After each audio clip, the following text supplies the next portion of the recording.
Deep Ellum on air.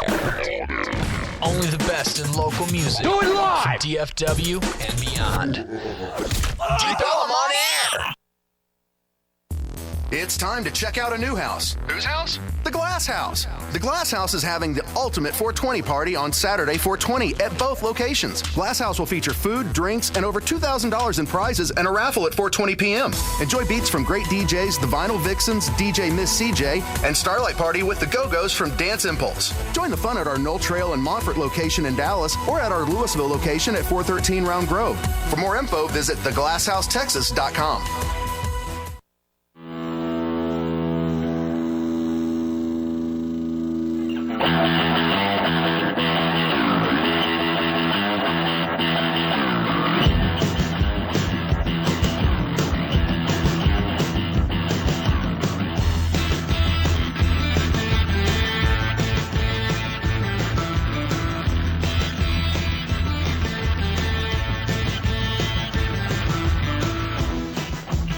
HireAHero.org presents PMS, the Pugs Moran Show.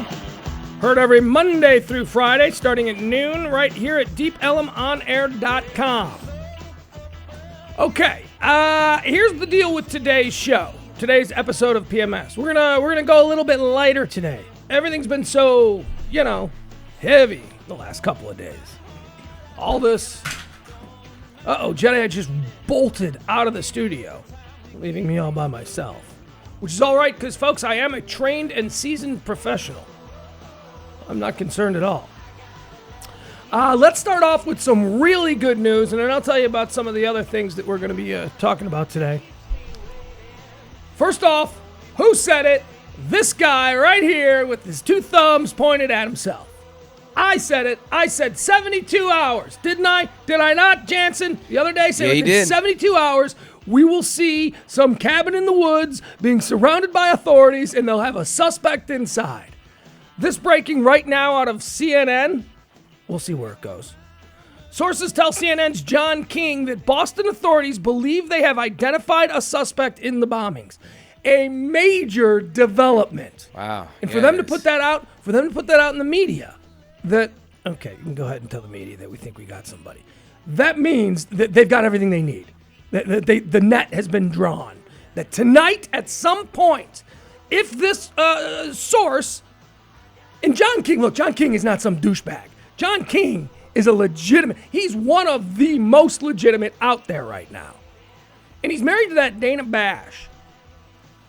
He's either married to Dana Bash or he's married to another one of those CNN chicks. Yeah, anyway. I like John King. I trust John King. What about John King? He's the reporter on this? Yeah, John King is the... sources tell CNN's John King that Boston authorities believe they have identified a suspect in a bombings. All right, that is great news. So very excited. Because that means that if my plan goes according to the way that I see it, tonight, right around prime time, let's see, it's Wednesday night. Oh, no. All right, look. If this suspect has any chance at winning back the American public, he might want to wait till after Modern Family to get caught. Because I'm telling you, if they interrupt... If they interrupt Modern Family because of this guy, you thought the people were mad about the bombings. Imagine, whoa. Well, unless it's not a new Modern Family tonight. But no, this is what I'm looking forward to.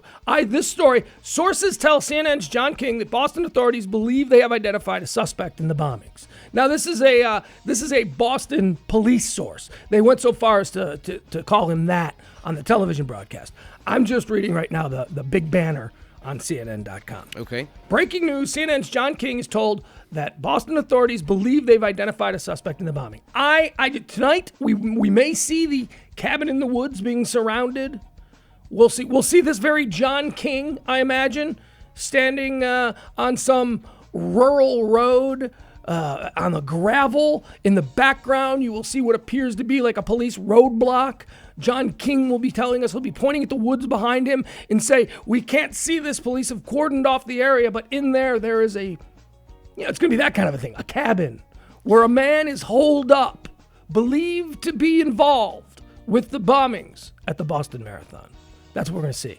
And I love that kind of TV. But this is just speculation, though, right? What you're thinking is going to So happen? what? So what? We need some good news. We need to think that we're going to get this guy. We need to think that we're going to have a nice little red bow on this package, and we can go back to worrying about North Korea. But are there a lot of like cabins in the woods in near Boston? Yeah. Oh, yeah. Oh, okay.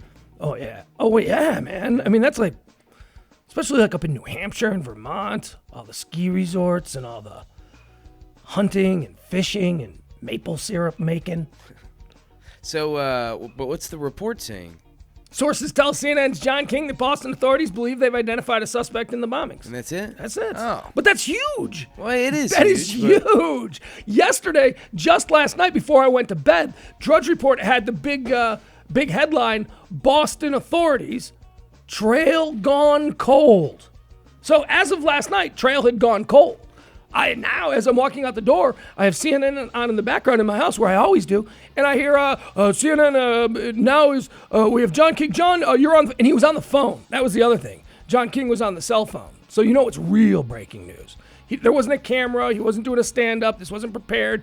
This was as he learned it. He picked up the phone and called in live. He's like, I've just learned from Boston authorities they believe they have a suspect. This is huge because they wouldn't say that they had a suspect. They wouldn't let people think that they know more than they actually do. How's that? Does that make sense? Because that would help. The people are on the run. It's best that the people that are on the run don't know anything about what the police know. So now that the police have gone out and said we got a suspect, that means that these people on the run, they must be cornered somehow. Like the police are confident that they can't get out. Because if I was the guy on the run and I heard that they had a suspect in mind, I'd start running. I'd be like, okay, jig is up, time for me to run. And they must not be worried about the guy running because they must know where he is. They must be following him. They must be ready to strike.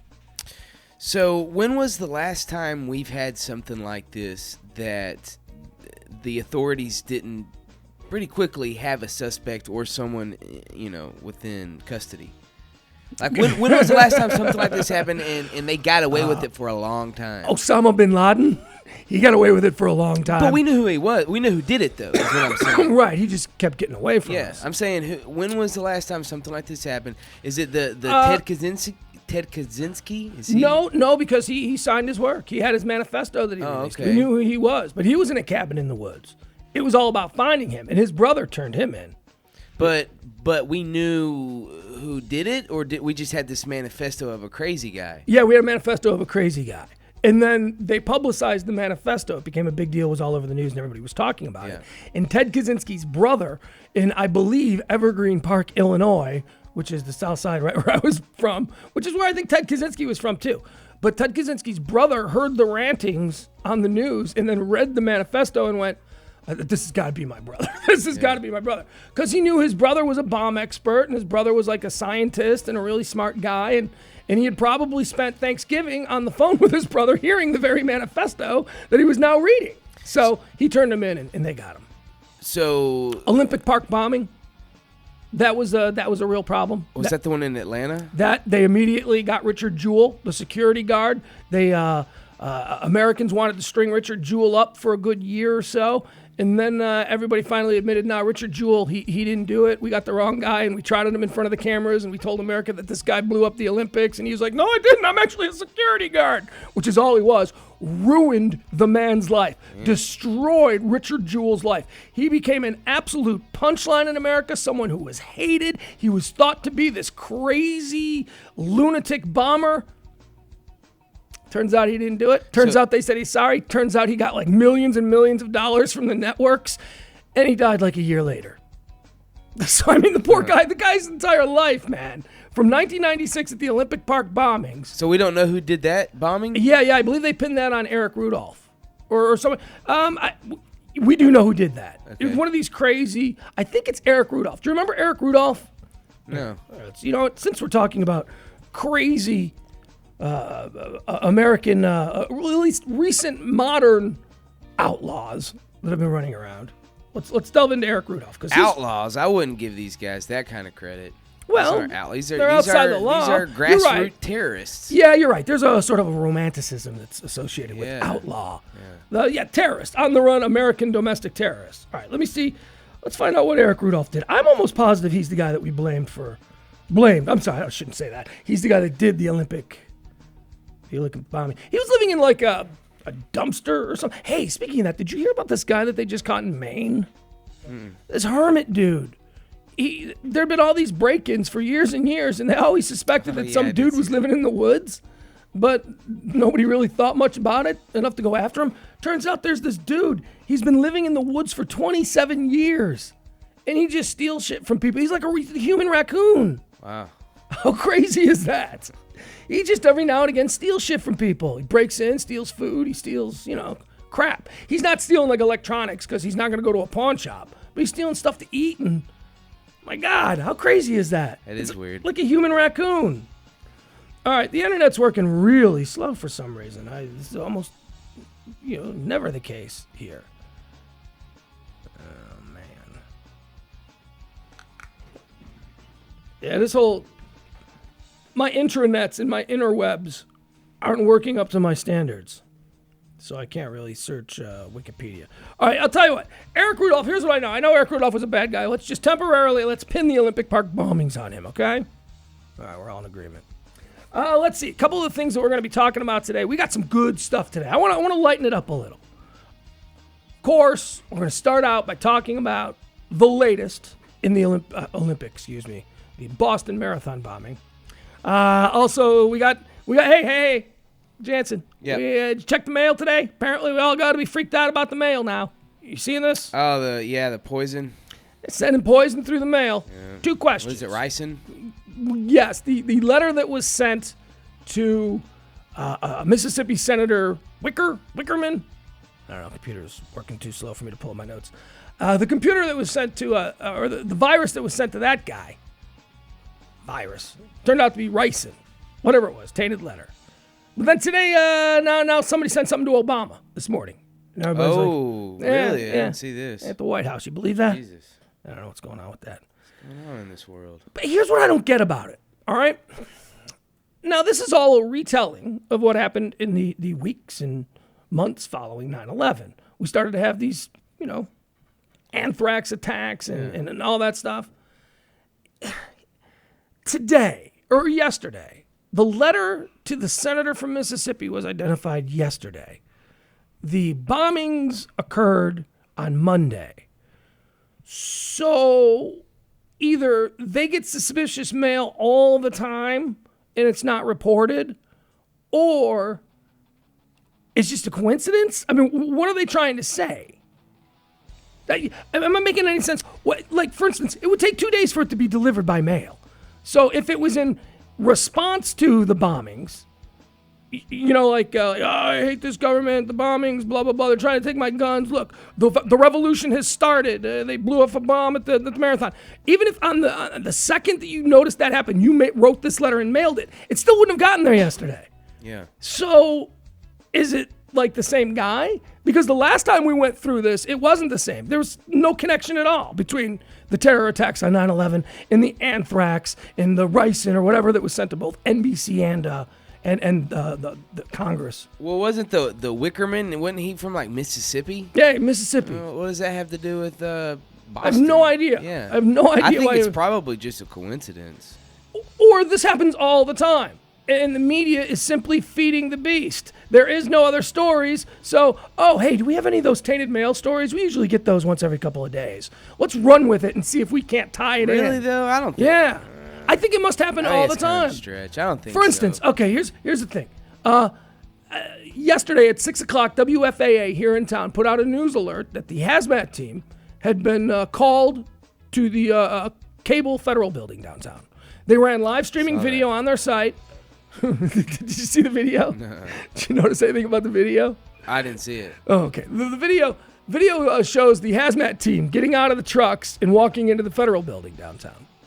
And it's all of these dudes, these white firemen, wearing their T-shirts, and they're all like, yeah, all right, we're the hazmat team. And then the door opens up to the truck, and 3 black dudes, all covered in like hazmat suits, get out. They were the only black dudes there. It's like they sent them in to clean up the shit.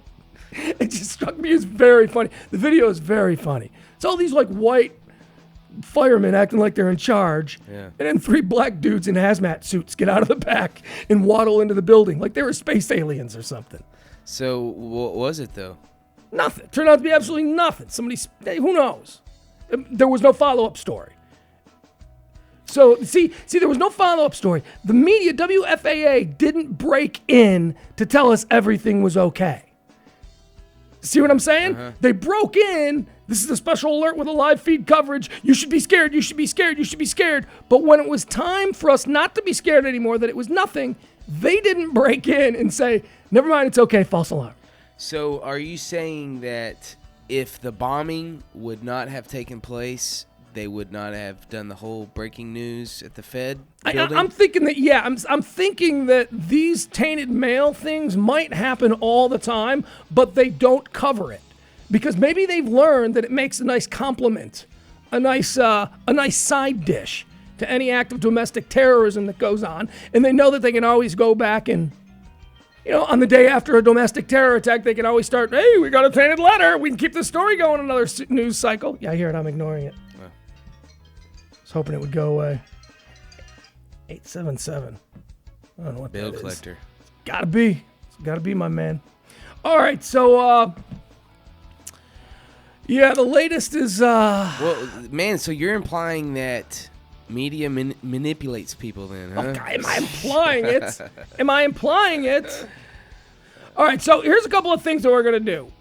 We're going to go through, I found an article that has compiled all of the theories that are going on about the Boston bombing, okay? All the crazy crackpot, man on the roof, they had a suspect in custody. He's in Guantanamo right now. All the crazy. Yeah. Oh, they only told you that the Saudi student was checked out fine and was released. That dude's in Guantanamo. My aunt, she knows a guy whose mailman used to be married to a nurse that once worked at that hospital, and she was told that guy in the dead of night was taken out by men in black. And he's in Guantanamo now because they didn't want anyone to know, but they told her. These are the theories that are going around. Have you heard the Family Guy theory? Yeah. Oh my God! What do you think about that though? Just a coincidence? It's not a coincidence. They edited 2 separate scenes from an episode of Family Guy that occurred 10, 15 minutes apart, and they chunked them together so that it looks like he was blowing up. It's a total manipulation. Okay. It's ridiculous. And even the people who did it are going, well, yeah, we edited it together, but it doesn't matter because people don't pay attention to the details.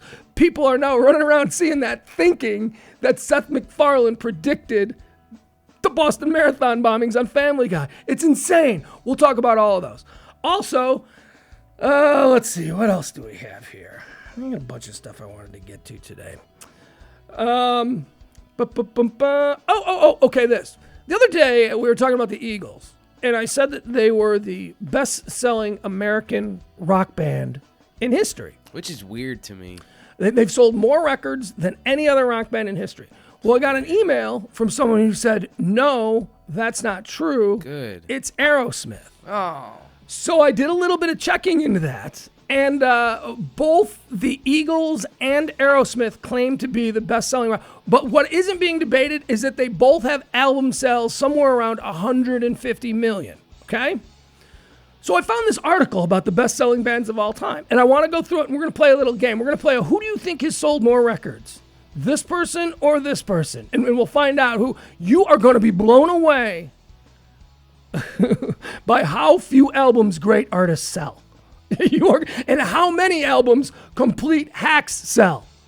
Would you be shocked to learn that Milli Vanilli has sold more albums than Frank Sinatra? No. Yeah, that's not true. But those are the kinds of things that I'm going to blow your mind away with. God. All right. Also, I got a really crazy story here. We're going to talk about the Arab world for a second because I got a cool story out of there about. This is funny. They don't even let women drive over there. Why are we friends? Basically, it all falls under my point of why the hell are we friends with Saudi Arabia? Why the hell do we pretend like these people have our best interest at heart? These people are space aliens from another world. I'm going to tell you a story about something that they're doing over there now that they all just accept. Oh, yeah, that's how it's going to be now. Yeesh. Also, coolest kid in the world, I'll tell you about that. And we got a whole bunch more. I actually have a watch list for you and all that stuff for today. So here's what we'll do. We'll take a quick break right now. We'll come back. We'll play a couple of songs. We'll hit the Facebook page, and we'll get into all of that and more on today's episode of HireAHero.org presents PMS, the Pugs Moran Show on DeepElmOnAir.com.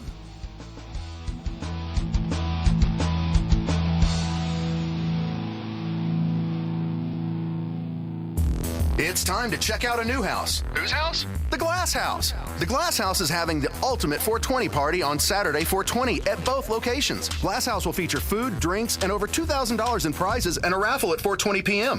Enjoy beats from great DJs, the Vinyl Vixens, DJ Miss CJ, and Starlight Party with the Go-Go's from Dance Impulse. Join the fun at our Knoll Trail and Montfort location in Dallas or at our Louisville location at 413 Round Grove.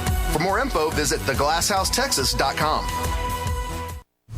Tell us what you want to hear. DeepElmOnAir.com.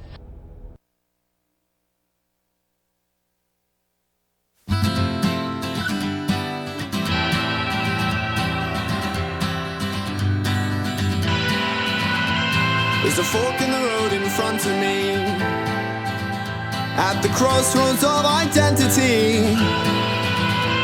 The devil is standing to the left. He says either way they both lead to death. And the high road's dead in steep, and the low road's easy and deep. Guess I'll fall my feet. Guess I'll fall my feet. I've a friend who lies and steals and cheats, always taking more than he can eat. He says to get what I want, I would probably kill. If I don't take it, somebody else will. And the high road's dead in steep, and the low road's easy and deep. Guess I'll fall my feet. Guess I'll fall my feet. There is no time falling behind. Place on my knee, open the tree. I have a friend who loves humanity, braves bullets in war-torn countries. He traded a life of wealth to help the poor and ill. He says if I don't do it, nobody will. And the high road's dead in steep, and the low road's easy and deep. Guess I'll fall my feet. Guess I'll fall my feet. I don't know where,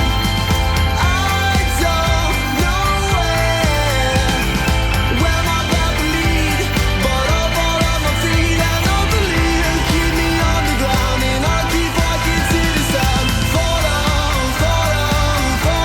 your feet. Fall on your feet. Check out DeepElmOnAir.com for all of your exclusive rates, show times, and more. Everything you need to know about the local music scene for the Dallas-Fort Worth area can be found online. DeepElmOnAir.com.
seem like a minute when I'm playing up, laughing dead. Hey, you wait, we're almost there, my friends. It makes no difference at all. They fell and heard the call.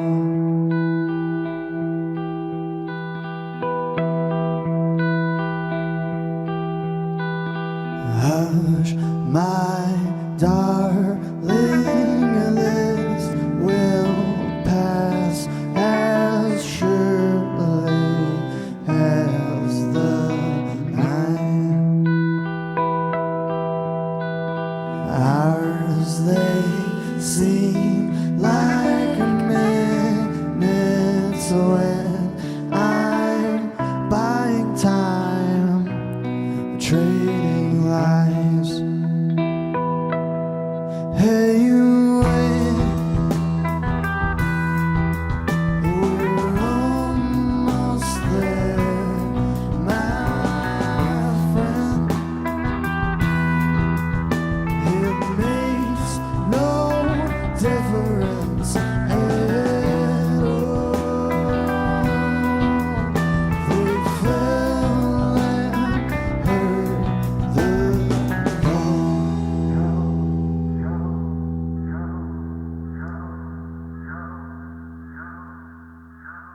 Hush, my darling, will make millions on your sad demise.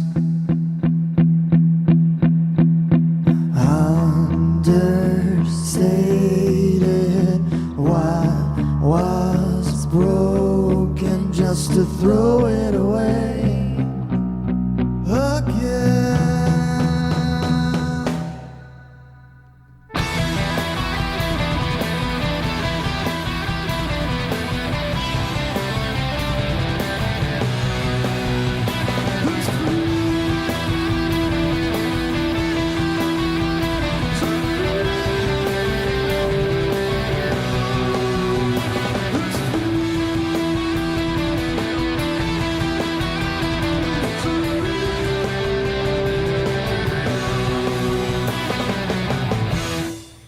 HireAHero.org presents PMS. That's Daylight Industries with Piano Wire. Before that, I don't know. I'm sorry. The song's called Follow My Feet. I just don't remember the name of the band. Oh, I thought it was, the other one was Follow My Feet? Yeah. All right, very cool. HireAHero.org presents PMS, the Pugs Moran Show, heard exclusively here on DeepElemonair.com, Monday through Friday, noon to whenever. One of the things I want to get to, right quick, the Facebook page. Every day we like to turn to the Facebook page, and I ask you to contribute and topics. Throw out some things that you want to talk about, and we'll get to them. And I'll start right out with my buddy Alan Kirk, who wants us to talk about this. And this is something we really need to talk about. And coincidentally, it plays into something that you and I were just talking about in the break. And that is, at the end of the last segment, Jedi sarcastically or jokingly said, what, you think that the media is behind some conspiracy? Or you think the media would manipulate people? And I said, of course. And of course, he was kidding, because that's what the media does. Now, I want to give an example of that. If we were to believe the media reports of the 10 days to 2 weeks leading up to the Boston Marathon bombing, today, as I speak to you, we should be at war with North Korea.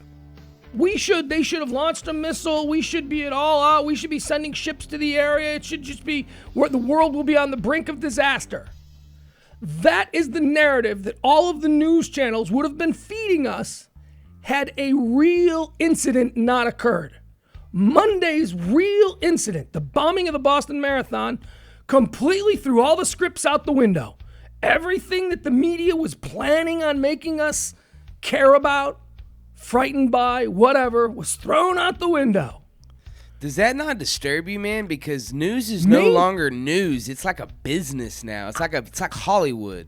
Thank you. Yes. Does it disturb me? No, I've been doing this for 20 years. I saw it happen. I saw the awesome mom and pop owned station that created some of the absolute best talk radio ever that America's ever seen. I saw that super cool station, a station where I could go down the hall and talk to the chairman of the board. He was there.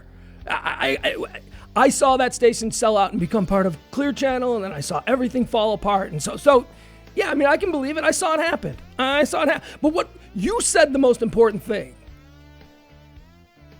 economics, sellout, money. That's what this is about. The problem is that everybody in media knows that the only thing that matters is money. How much, if they run a test pattern and Nike wants to spend $1 billion a year putting a swoosh on that test pattern, they will run a test pattern. They don't care about the content. They care about what the advertisers think about the content. So it's all about money. And the real sickening thing that's happening to a lot of us is that whoever was first to the party in claiming that the media is broken and that the people are being manipulated owned the high ground. And unfortunately, it was the right wing. Good for them. They saw it. They staked it out. The right wing are the ones that branded the media the liberal left. They're the ones that create the conversation that the media is broken because the media is the liberal left. That's what they've done. And God love them, it took. It isn't true, but it took. And because of this, now everybody thinks that there's only one problem with the media and that it's the fault of one party, one belief system that's held by enough people to elect a liberal president 2 terms in a row. But yet it's been demonized, and it's the reason for folks, we got to wake up. The problem is money. And the reason that the liberal left doesn't succeed in talk radio is because the liberal left tells the truth, and the truth isn't interesting. The truth is boring, and the truth is detailed, and the truth is complicated. Now, the right, or the people who claim to be the right, actually the really good right conservative people in America don't have talk radio shows because the way they convey their message is boring, and it doesn't sell, and it's honest, and it's truthful. It just so happens that some of the beliefs of the right lend themselves more to humor and to being over the top and to being dismissive. Anger. The right is angry. They're pissed about what's going on in America. Being angry always leads to humor. Being angry is way funnier than being concerned, right? And that's really the difference. That's the way it's the liberals decided that they were just going to be very concerned. We're just so concerned about everything. And the right decided they're going to be really angry. And in the format of talk radio and news dissemination and information gathering, being angry and funny sells more. We don't have late night shows before people go to bed where someone just gets on and is very concerned for an hour and a half. And they don't talk to Ashley Judd about things that she's concerned about. That doesn't sell. Anger sells. Piss and vinegar sells. So stop letting people tell you that the media is being controlled by the left or the right. The media is being controlled by the money, wherever the money is. And once again, this has been my mantra here since I started this second incarnation of PMS. It isn't the government, it isn't the media, it is us. We, the people, are the ones who accept this, who want this. If we weren't tuning in to fucking celebrities diving off high platform boards, they wouldn't be showing it. Hey, besides AP and Reuters, what other news agencies are there that most of our so-called news comes from? Is that the main two? Well, no. I mean, we have the 24-hour news channels that actually have news gathering departments. Every city has a wing of that. There is a local Fox station, a local NBC station. They do news gathering to some degree on the local level. I mean, there are many different sources. If you're talking about international news gathering, there are only a few real sources that are used as far as the domestic news gathering. So is like CNN will pull from, although CNN International, but still they use the AP. They use all that stuff. Yeah, it's all Reuters and AP. Yeah.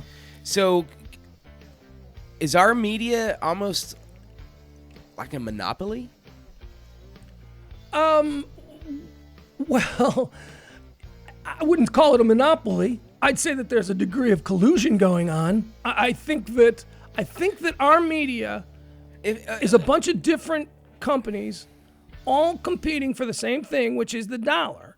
But ultimately, I think they've all figured out for themselves that they can stake out their own little individual pieces of that media world, and everybody can make money. Everybody can make money by misleading us, by keeping us scared, and by keeping us poorly informed. But why is it that there's like maybe 5 companies who own everything? How's that not a monopoly? Well, actually, if you believe people like Alex Jones, it's less than 5. But, I don't know. I just wanted to say that if you really think that you're getting real news, and if you were one of these people who were pissed off about North Korea and were saying, see, this is why we need to bomb them motherfuckers back into it was all nothing. You got stirred up. You got played, dude. You got stirred up by the media. Because on Monday, something really bad happened. A real story that we had to take serious. And for a couple of hours there, the media took it serious. Now today, that's all the shit. Now today, that's all it's all crackpot theories and internet memes and all this. All right, but Alan Kirk, who posted on Facebook, brings up another fantastic point. And this is a story that was not only local, but it was national. Don't you remember when we all needed to go out and buy extra locks for our doors because people were killing public officials and just random Texans in their homes? Kaufman County, 2 guys killed, one prosecutor and prosecutor's assistant killed on his way into court 2 months ago. And then about 3 weeks ago, in his home on Saturday night, Kaufman County prosecutor gunned down, murdered with his wife. Remember this big story? Yep. Remember how we all needed to be worried because the drug cartels in Mexico were behind it? Or remember it was the Aryan Nation. The Aryan Nation is behind it because the guy who killed the head of the prisons in Colorado got into a gunfight or a car wreck with Texas police. Therefore, there must be a connection. So the Kaufman County murders must be something we must be afraid of. Skinheads or Mexican cartel guys coming into our own backyard, a bedroom community of Dallas, and gunning down the prosecutors. It turned out to just be some nerd from the town. Turned out to just be some disgruntled. But they don't really make that headline. Well, first of all, we couldn't make that headline last week when Eric Williams, former justice of the peace there in Kaufman County, was really getting the screws to him. Couldn't do it last week because nobody was afraid. The news decided that, this killing public officials in their living rooms, this story's played out now for a couple of weeks. Let's crank up the North Korea scare machine, and we'll do North Korea. So when the story about Eric Williams being a suspect, the former justice of the peace, when that broke, there was no room for it at the News Inn. No room at all. Here in Texas, we heard about it because it was still a local story. But this was a national story for about a week. And then, they just completely forgot about it. They just completely walked away from it. So here's what ended up happening there. And this is greatness. Let me see if I can find this. On Saturday, Eric Williams, former justice of the peace, was arrested. Arrested for making terroristic threats. This guy's a goober, too. And I remember in the days following, he was suspect number 1. But he was inviting Karen Borda into his living room and all this stuff. I mean, he was giving interviews. I've got nothing to hide. I didn't do anything. And I'm looking at this guy and I'm going, you are weird. You're like one of those weird, crazy internet people. On your Facebook page, you have no idea how you became friends with. But they're there. Yeah. They're there. Oh, yes, I do. Yeah, he's like one of those guys. So even in the interview where he's sitting down proclaiming his innocence early on, I'm thinking this guy, we're going to keep an eye on this guy. Sure enough, today, however, the wife of former Kaufman County Justice of the Peace was arrested early Wednesday morning and charged with capital murder in relation to the deaths of Mike and Cynthia McClelland and Mark Haas. Mark Haas was the one who was killed months before. So they've connected them. The 2 Kaufman County officials who were murdered, they've connected them, and they've got people for it. KTVT reports that Kim Williams was taken into custody just before 3 a.m. and charged with a single count of capital murder. She's being held on $10 million bond. Her husband, Eric Williams, was arrested on Saturday morning for allegedly making terroristic threats against city officials. He's being held behind bars on a $3 million bond. Sources told KTVT that Williams is also expected to be charged with capital murder in relation to the details. This is his ex-wife. I think they knew Eric Williams did it, and I think they just didn't have the final thing. They needed somebody to So I think they got him for terroristic threats or something, and they kept him under wraps. That was on Saturday. And then they went, and I think they flipped the ex-wife. And I think the ex-wife might have admitted to way too much, and now the ex-wife is in jail too. Basically what it's looking like, at least if I read this initial report, it looks like this fired former Kaufman County Justice of the Peace and his ex-wife paid a Bonnie and Clyde visit to his old boss a couple of weeks ago and killed him. Wasn't gang members, wasn't some great conspiracy about how our government is tied in with the cartels and McClellan was a guy who was bucking the system and so he had to go. Nothing like that. No giant underground web of white supremacists that are waiting to rise up. They'll take our cities Mumbai style. No, none of that. Just a crazy, weird, grade A, run-of-the-mill American psycho. And his ex-wife. First of all, he's nuts to be friends with his ex-wife. Nuts. And this had nothing to do with the... hanging out with her. Committing a murder. The Oklahoma... There wasn't there something in Colorado where the guy drove all the way to Texas. He killed a prison... Yeah. And they're trying to connect that with this, right? Because if you connect it, now you got a nationwide network of people just killing public officials. You know? And then I remember, okay, in the days following, so you need to keep that story going. This is what the media does. You need to keep that story going. So in the days following, every time a person who has a job that is somehow government related, every time something happened to them, it was in the news. In Detroit, a Detroit official was knifed in an alley while buying crack. I mean, everything was related. And we heard all of those stories. And this brings us back to the tainted letter story. I'm just asking, do tainted letters show up all the time and the media just isn't reporting them? Because if you report them every day, then you can't use it as a scare grenade. Yeah. And that's what it is. It's a scare grenade. It's a nice chaser. Okay, the Boston Marathon explosion, that was your shot of whiskey. This is your nice Coke back chaser. Make it go down smooth. Last a couple more days. Let me go to CNN really quick. I want to see if we got any more news on that. Hold on. Again, the big news when we started the show was that CNN was reporting that a Boston authorities within. Okay, arrest made in Boston Marathon shooting. Out of here. Arrest made in Boston. God damn it. Let's see if we can find the story. Okay, source. Boston suspect has been arrested. Let's see if we can play this. It looks like we might have some video here. Yeah, no video. Gosh darn it. An arrest has been made in the Boston bombing investigation based on 2 videos showing images of the suspect. This according to a federal law enforcement source. This broke about 20 minutes ago. Boston University graduate student Lingzu Liu has been identified by the school as the 3rd person who died. Oh, jeez. The person who died. All right, here's the original story. These are all updates that are going right now. CNN investigators believe they have identified a suspect in the Boston Marathon bombings. A source who has been briefed on the investigation told CNN John King exclusively. The breakthrough came from analysis of video from a department store near the site of the second explosion. Video from a Boston television station also contributed to the progress, said the source, who declined to be more specific but called it a significant development. Earlier, a federal law enforcement source with firsthand knowledge of the investigation told CNN that a lid to a pressure cooker thought to have been used in the bombings had been found on the roof of a building near the scene. Did you hear about that? Ooh. Thing blasted so far up. All right, let me see if there's anything more here.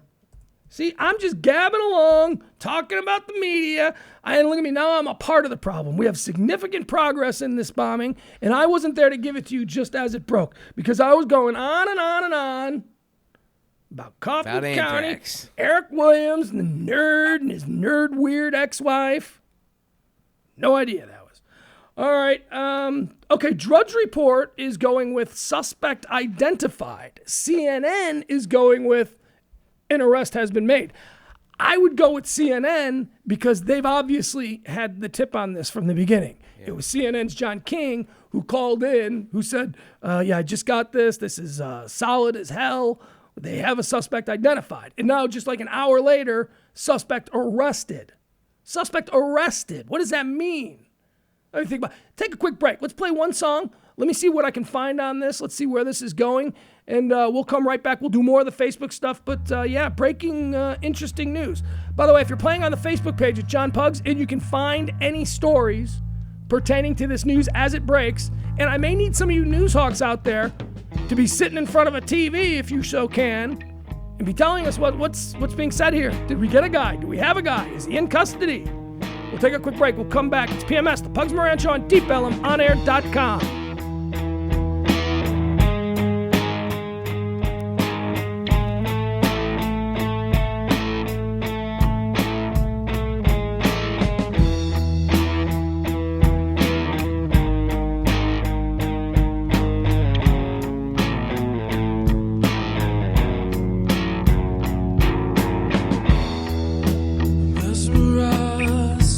Every time I see your face,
us what you want to hear. DeepElemOnAir.com.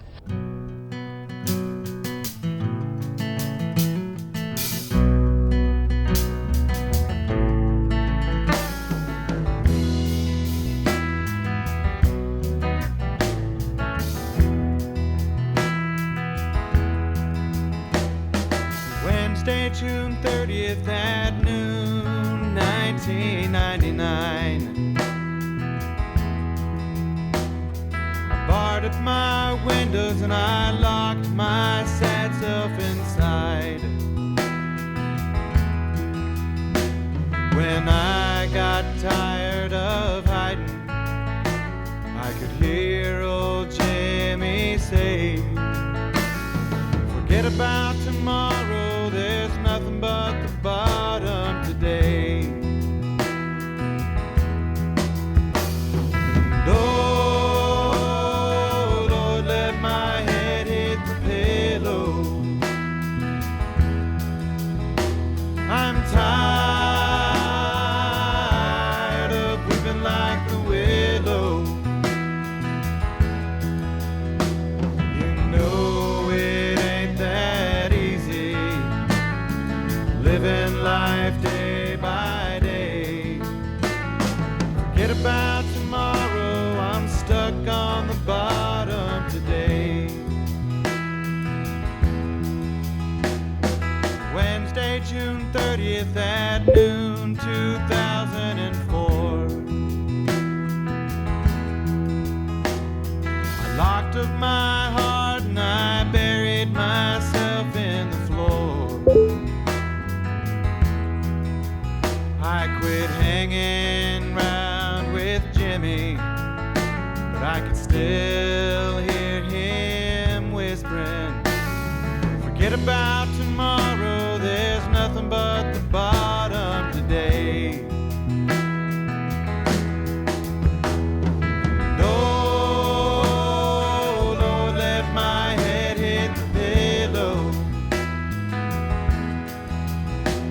I'm tired of weeping like the willow.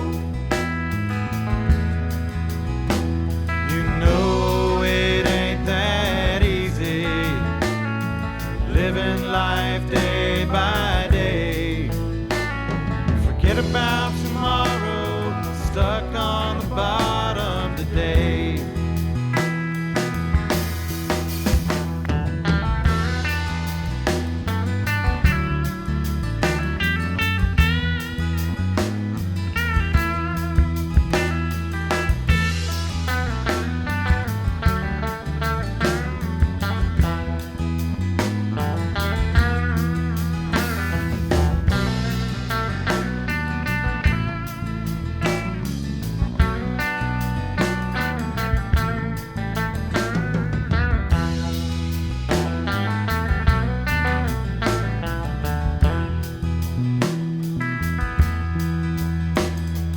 Wednesday, June 30th, we won't see till 2010. I can't tell from here if I'll ever see Jimmy again, but he'll call me up and ask me when I've gone too far the wrong way. Can we forget about tomorrow and sink to the bottom today? I cried, oh Lord, let my head hit the pillow. I'm tired of weeping like the willow. You know it ain't that easy, living life day by day. Forget about tomorrow, I'm stuck on the bottom today. You know it ain't that easy, living life day by day. I can't see tomorrow, I'm too busy living today. HireAHero.org presents PMS, the Pugs Moran Show on DeepElemonAir.com. A big get well soon to our friend Rob Barr. We play Rob Barr's music. Can we play that? Has it been cleared by the record company? Or the source or whatever? Yeah, we can. All right, we should play that. Rob's sick. Rob's real sick. He's gonna be better though. Rob is one of the main dudes behind not Deep Elmont Air, that Hire a Hero project. He's a tireless worker. I mean, it's good work. You know, it's like good work. But you know what? He's like a songwriter and a musician, and so he pays his bill doing really good things, working with military veterans, trying to hook them up with gigs. All right, well, he's down and out. He's sick, but he'll be back up. The world needs good people. Speaking of good people, an arrest has been made. The good people of Boston shall have their justice. An arrest has been made in the Boston Marathon bombing. And I just love this. You know who's being credited with getting it? Getting it first? My friend Greg Hughes. Better known as Opie from the Opie and Anthony Show. Oh, okay. Apparently, and I'm just reading through the tweets here, and truth be told, reading through the lines in some of these tweets, here is what apparently happened. Someone, one can only assume a high-ranking Boston police official, who is also a big fan of Opie and Anthony, probably dating all the way back to the days when they were the dominant show in Boston back in the 90s. But upon getting this information, the high-ranking Boston official, how cool is it that, he went, you know what, we can give this to anyone in the media? Let's throw old Ope a bone. And they gave it to Opie. Opie put it out on Twitter. And this is about the arrest now. I believe I'm trying to trace back where the story first appeared. And as far as a suspect being identified, that they got a guy, they figured that they had a guy. Remember I said they must be confident because they wouldn't say they got a guy if they weren't about to snatch him. Now I was hoping they'd snatch him tonight. Apparently they didn't waste any time. Apparently they didn't want to interrupt Modern Family, which on some level I appreciate. So I think I still have to give John King and CNN the break on a suspect that's been identified. But as far as that suspect has been arrested, that seems to be going to Opie from the Opie and Anthony Show. All right, here are the details that he is putting out there. It says, my Boston source is saying that they have a suspect in custody for the Boston Marathon bombing.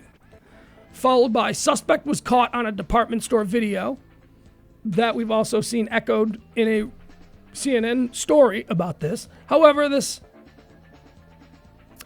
tweet was sent out long before that CNN story was posted. So When was it sent out? Sent out over an hour ago. CNN story was posted 20 minutes ago. Suspect was caught on department store video. My source is solid. We have a very loyal audience everywhere. Yes, they do. You don't want to mess with those Opie and Anthony listeners. They will kill you. They're crazy. What are they called? They have a special name, right? Yeah, what are they called? I feel bad. Yeah. I don't know. Can't remember. I'm trying to think. Why can't I think? It's like my favorite show. Why can't I think of what they call them? It's not because, you know why? Because I think Stern got the branding on it. I think because my mind is it keeps drifting towards Whack Pack. But I'm like, no, it's not the Whack Pack. It's something else. It doesn't matter. They don't need those guys anyway, as far as on-air contributors. This is how the Opie and Anthony audience contributes. They give them hot breaking news of real worth, real value. Something that if you listen to the rant I went on before about the media, is in limited variety. My source is solid. We have a very loyal audience. And then Opie puts out, definitely not white. That's the question that everybody was probably wondering. Well, what color was he? He's definitely not white, is what Opie says. I will tell you, another thing about Opie and Anthony, nobody, when I keep saying I want to have these racial conversations, I want to have real race talk, I want to do a podcast where we get down and we really talk about the things that people say about one another and try and figure out, hey, how do we fix this? Not that we will, but I think it'd be a fascinating conversation to hear. O&A have been doing that for years. Whether it was them with Patrice O'Neal or any number of other high-profile lippy black folk. No, but they've always had that really great dialogue going, racial dialogue. And he's definitely not white. Okay, so we know that. That's something that the regular media would have to dance around. So I got a report up. They're having they've taken the suspect to federal court already, and they're going to have, the FBI is holding a press conference at 5. 5, so that's 4 o'clock our time. Yeah. That'll be boring. They won't tell us anything. Oh, so you won't really watch that? I mean, if I'm around a TV, but I mean, because they'll be showing it all night long. I don't need to see that live. They're not going to tell us anything, I don't need, the press conferences are always a letdown. All right, back to Opie from Opie and Anthony. By the way, you can follow him on Twitter, Opie Radio. It says, someone asks Opie, somebody direct tweets him, what's their nationality? And Opie said, not white, no further info. He then goes on to say, it is beginning to look like a domestic, as opposed to, wait, I think. Hold on, this is all, all indications are leading towards homegrown terrorist. That's the last tweet on the subject.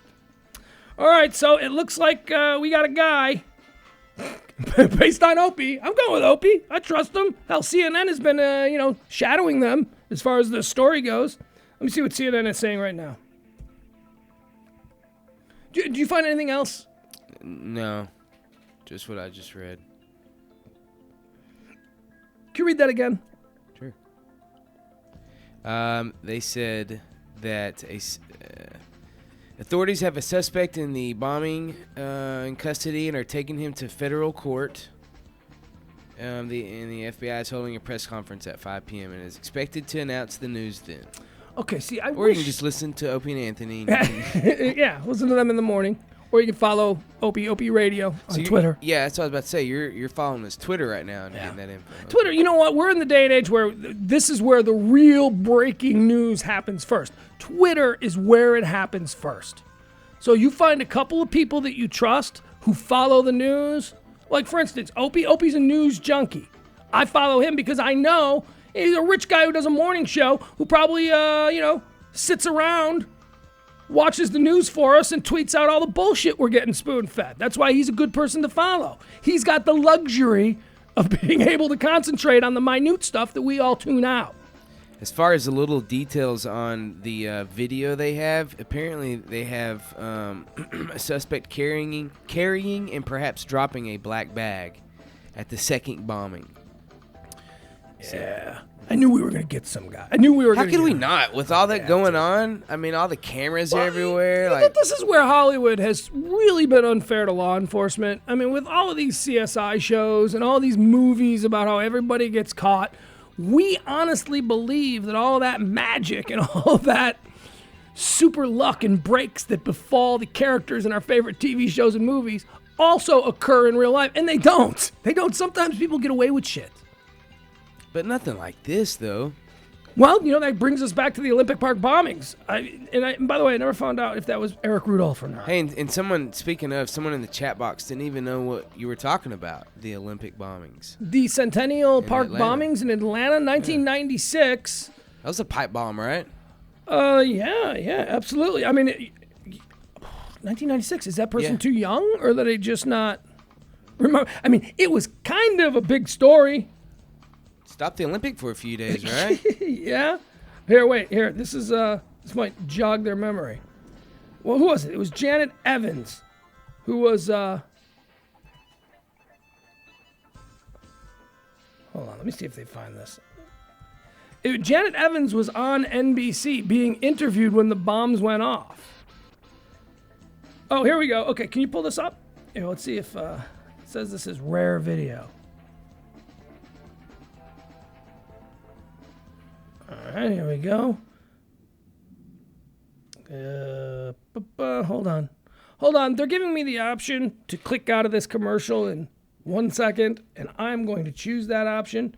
Here, this is from the Olympic bombings. Janet Evans would always remember. A party was being held in her honor to celebrate her long, successful Olympic career. Instead, this will be a night that will be remembered as tragedy in Olympic history.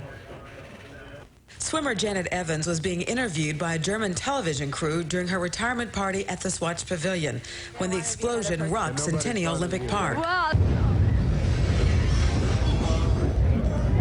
I caught up with Evans a short time later at a I mean, that was on TV. Wow. That was pretty, I remember that. That's what made Janet Evans a star. You think I'd remember who Janet Evans was in 2013 if she hadn't been on TV when the bomb went off in Olympic Park? How can people not remember that? I mean, that's like, all right, you know what? Here's why. Because I don't even remember who we caught for it. You know why I don't remember who we caught for it? Because we pinned it on Richard Jewell. And still in my mind, for some reason, I blame Richard Jewell for that. When I want to say it was that lunatic Eric Rudolph. So let's see if that's the case here. Yep, all right, Eric Rudolph. Let's see. Did we pin the Olympic Park bombings on him? Eric Rudolph was a guy who was like a hermit. He was living in the woods of like West Virginia or something for years and years. He was involved. I think it was about abortion. Like he was he's one of these crazy abortion doctor killer guys. Oh, really? I think so. I don't know. For some reason, this is taking a long time. Eric Robert Rudolph, also known as the Olympic Park bomber. There you go. All right, finally, credit where credit is due. Richard Jewell is not the Olympic Park bomber. How long did it take for them to get him, though? Oh, years. Okay. Years. Fugitive. He was a fugitive for... Rudolph was first identified as a suspect in the Alabama bombing. This was an abortion clinic bombing. In the Alabama bombing by the Department of Justice on February 14th, 1998, following tips from two authorities. When was he caught? When was he caught? Arrest. Rudolph was arrested in Murphy, North Carolina in May of 2003. He was like living in the woods. But yeah, they were looking for him. I mean, he blew up the Olympics in 96. He was caught in 2003. But, I don't think they were looking for him because we had this, dope little Richard Jewell, who was this big kind of dopey. Man, he was, his entire life was put under a microscope. You don't remember this, but his entire life. And it wasn't really a great life. It wasn't anything. He was just a regular guy. And under a microscope, he just looked so sad. He was like 30-something, and he lived at home with his mom. He still lived in his bedroom. He didn't have any girlfriends. And that was everywhere. He was just painted as this, and that was all used as motivation for why he would want to blow up the Olympics. And the whole time, this poor guy's going, "Oh, I'm just a security guard, man. I mean, honestly, I'm here to protect people, and now you're calling me a loser because I live with my mom?" And just like, it's horrible. The guy's life was ruined. And then finally, he got like a big payoff. The media, I don't know if it was the national media as a whole or one in particular. Maybe it was the people covering the Olympics. Whatever it was, they gave him a big payoff, millions of dollars. Richard Jewell can finally live like a pimp. And then he dies of a heart attack like a year later. It's just that. Good question. Would you live, have everything you want for a year if it meant at the end of that year you would be dead? No. Hell no. No way. I know. Me neither. All right, let's go back to the Facebook page and talk about some things other people are talking about today. And then, we'll take a break and we'll come back. We'll do the music thing. I want to do this little music quiz with you. I want to talk about, or should we get into the theories? Oh, we got so much to do. All right. Here's another topic for the Facebook page. Leslie Molino. Internet's running really slow. Sorry. Leslie Molino wants to know if she's our Korean correspondent. Oh, cool. This is why the people in South Korea weren't concerned. Remember I told you about the CNN story? Mm-hmm. How they went to South Korea and they talked to people on the street, and the narrative of the story was, South Korean people aren't frightened at all. They have no idea what's coming from North Korea. They're not even frightened. They're just immune to all of this. No, it just wasn't a big story. It just wasn't real. The media made it up to scare Americans halfway. We here, halfway around the world, were more frightened about what was going to happen than the people who were steps away from the actual villain. So yeah, anyway, Leslie, she's our North Korean or South Korean correspondent. She wants to know, have you heard about this new teen trend? Yeah, there's always trends that kids are doing, right? Oh, God, what is it now? And apparently it's snorting condoms. Oh, jeez. The hell is this? Are you serious? Dead serious. Dead serious. She posted about it.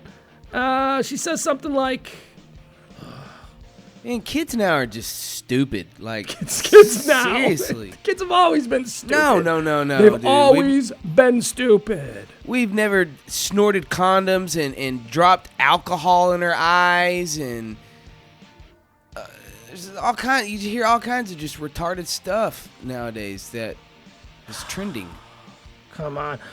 Here's what Leslie says. Anybody heard of the new condom snorting trend among teenagers? Apparently you snort a condom through your nose and pull it out of your mouth. Oh, man, that's stop. What happened to good old days of just getting drunk at parties and turning the music up loud? I support teenagers using condoms. Okay, give me But one not thing. snorting them. Give me one thing your generation did that's even remotely similar to We that. used to snort whiskey. I didn't. I don't snort anything. You know, I think that's why cocaine never really took off with me. I can't snort. Nothing goes up. I'm sorry. There is, you know, the area in the area between your mouth and your nose. Like if you were to snort something through your nose and then spit it back out your mouth, you know that area in the back there? Yeah. That is no man's land. That is, for me, that is no man's, nothing. If there's something is back there, that means I've accidentally got water up my nose. That is the only time. I won't even do nasal drops. Yeah. I can't. It's not. So snorting a condom, I had friends that used to snort whiskey, and I used to encourage them to do it. And then I'd sit there and go, no, I'm not going to be snorting whiskey, thank you. Okay, but at least you can get drunk off of snorting whiskey. You You don't get blitzed. You get really drunk. You get stupid drunk. What do you get from snorting a condom besides weird? I don't know. Yeah, I know. But apparently it's a YouTube trend. Someone's gonna die. Someone's gonna die. Someone's at least got to go to the emergency room for this to become a big story. Once we get the Olympic Park bomber, once we get him, give it a day or two, and then you're gonna see this story everywhere. Your teenagers are snorting condoms. You want your children to wear. You see what's happening? We're giving these kids condoms and they're snorting them. Keep Coming up condoms. at 9. Do you know what your teens are snorting? Exactly. They're supposed to be for safe sex, but some of Dallas's teens are using condoms in a most inappropriate way. Fox 4 at 9. Yeah, this would be something like that. So apparently there's a Facebook thing there. You snort condoms. Good for Or you. no, a YouTube thing. YouTube thing. What did I say? Facebook. I'm sure it's Facebook too. I'm sure people are snorting condoms on Facebook. What do we do? So what did you do? What's like the stupidest thing you did as a kid? I didn't do stuff like that. I took my Jeep out mudding and jumped a ramp one time and almost destroyed my Yeah. Jeep. But that's it. I didn't really do anything like that. Yeah, Smoked a bunch of pot, and I guess therefore I just that's why really maybe your wanna kids do shit like that. Maybe your kids ought to be on pot. Because if your kids are stoned all the time, like Jansen was, you don't want to do shit like that. You just want to, chill. occasionally jump your four-wheel vehicle in the mud. I had a Geo Tracker, and took it. You went off-roading in a Geo Tracker? Yeah, it was four-wheel drive. four-wheel drive? Yeah, it was four-wheel drive. Oh, so you paid for the upgrade. Yeah, Nice. but no, it came four-wheel It did? drive. Yeah. I thought they were just I thought they were supposed to look like off-road vehicles, but they really weren't. No, but you know what you had to do is you had to actually go out there and manually put it in four-wheel drive and then drive in reverse for like 5 seconds before it would go into four-wheel drive. That's I guess what they mean when they say on-demand four-wheel drive. Remember when that was a thing? You could buy the on-demand. Yeah, because I remember four-wheel drive vehicles in the 80s. But the Geo was in the 90s. You still had to go outside to switch it to four-wheel drive? Yeah. But anyway, so how I inconvenient. I took it to some four-wheeling tracks and literally jumped a ramp. And I mean, it looked like something off Dukes of Hazzard. I mean, we got high. And then like a week later, I was driving down the road and my front wheel tire, like the actual wheel just fell off. Yeah, it was crazy. Oh, well, that's unfortunate. Yeah, but that's about it. All right, let's see here. We'll end this segment here before we transition into the crazy batshit theories about the Boston bombing that we'll get into with this story. Now, here, let me, where is it? Okay, I love this story. I'm just going to read it to you. We'll talk a little bit about it. 6-year-old kid, and I got a 4-year-old. I got a kid that's about to be 4 years old. I couldn't imagine this in 2 years. So parents go to sleep Saturday night. Okay, kid's asleep. Kid at that age, a 6-year-old kid, man, is deadly in the wee hours of the morning. Because because you're not waking up. You're a parent. You don't want to wake up at 6:30 on Saturday morning, you know. But the kid who you put down at 9 so you could start drinking is up at 6:30 in the morning. Plus, it's cartoon day. And it's 6 years old. Yeah, right. And it's 6 years old, man. That kid knows just enough to burn the house down. That kid can get into just enough shit at 6 years old to cause a real problem. So check out what this kid did. This is like the greatest 6-year-old story ever. A 6-year-old Lapeer boy took his family's car for a spin and made it about 3 miles before he was stopped by other motorists Saturday morning. Parents were still asleep. 6-year-old saw the keys. Guess where the kid was going? The kid, apparently they had gone out to dinner at a Chinese restaurant the night before, and the kid really dug it. So the kid wanted to go back to the Chinese restaurant. How awesome is this little kid? Here's a quote now. I opened the door and asked him what he was doing, Lapeer County Sheriff's Deputy Carl Sapp said Sunday. He told me he was going to the dealer to get the car fixed. The boy, who had hit a street sign near his house and cracked the car's bumper, initially blamed the damage on his dad. So the kid at 6 knew he was doing something wrong, and he knew that the fuzz was on him. So he had to come up with an excuse for the cops. He was like, yeah, Sunday morning, early, I want to get a good start on this. I'm taking the car to the dealer to get, look what my dad did. What are you going to do with these guys? They're getting older. They're crazy. I don't know. Pretty soon we're going to have to talk about taking my dad's license away from him. So that's the story. The 6-year-old went with the cop. Awesome. Not knowing that dealerships aren't open on Sundays. Because he's 6. So, I thought it was Saturday. No, this was Sunday. Oh, Sunday. This happened early Sunday. Oh, okay.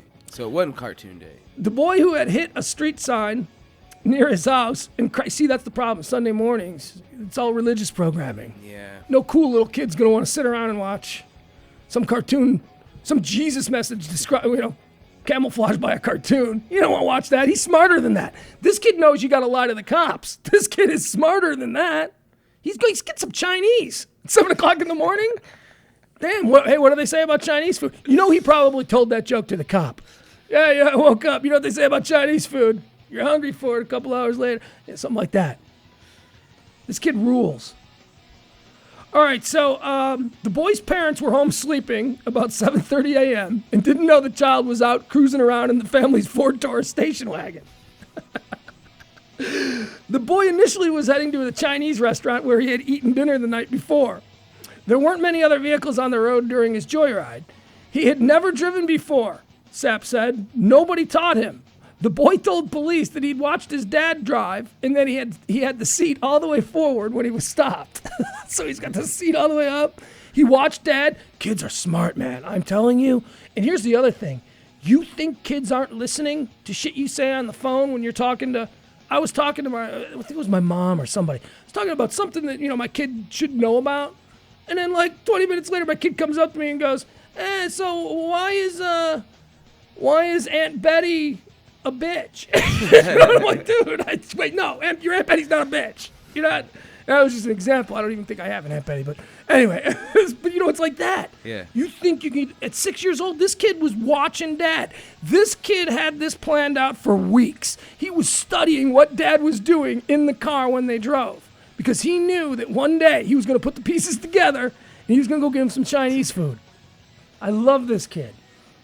I don't know how he was able to operate everything and see at the same time, Sapp said. Apparently he was close enough that he could reach the pedals. But he didn't drive well. 2 other motorists called 911 to report erratic driving. The motorists then stopped the 6-year-old on M24 south of I-69 and blocked the car until police arrived. how did the kid stop? Like, did they? Yeah, I know. Because I imagine two civilians with their cars sort of T-boning the roadway, and the kid just sitting behind the wheel, hitting the horn. What's going on? I got a reservation for dim sum in 20 minutes. He didn't drive well, though. Apparently he's all over the road. All right, that's a great story. An officer woke the boy's father and brought him to the scene. The father drove the car back. It was unclear Sunday whether police would seek any charges. Oh, I hope You not. don't seek any charges here. Look, if the kid had killed somebody, then you must seek charges. I mean, it's because we've got victims now. This is an awesome story. Yeah, maybe Don't the waste parents your paid for time. the damage of whatever he hit. You know, It sounds to me like he damaged his own car. Sounds like his parents got paid for it anyway. No, I thought he said he hit a sign or something. Yeah, but what kind of? Come on, what kind of damage is that? You're right, absolutely. Bill me. Yeah. Send your crew by tomorrow to replant the street sign. Well, what's that? Take 10 minutes. Guy dig a hole, put it in again, fill the dirt in. Street sign. You know? All right, we'll take a break. We'll come back. HireAHero.org presents PMS, the Pugs Moran Show. When we come back, we're going to go through these crazy-ass theories. We're going to talk about the Family Guy theory and all these other theories. Now that we got someone in custody, we'll bring you up to date on that.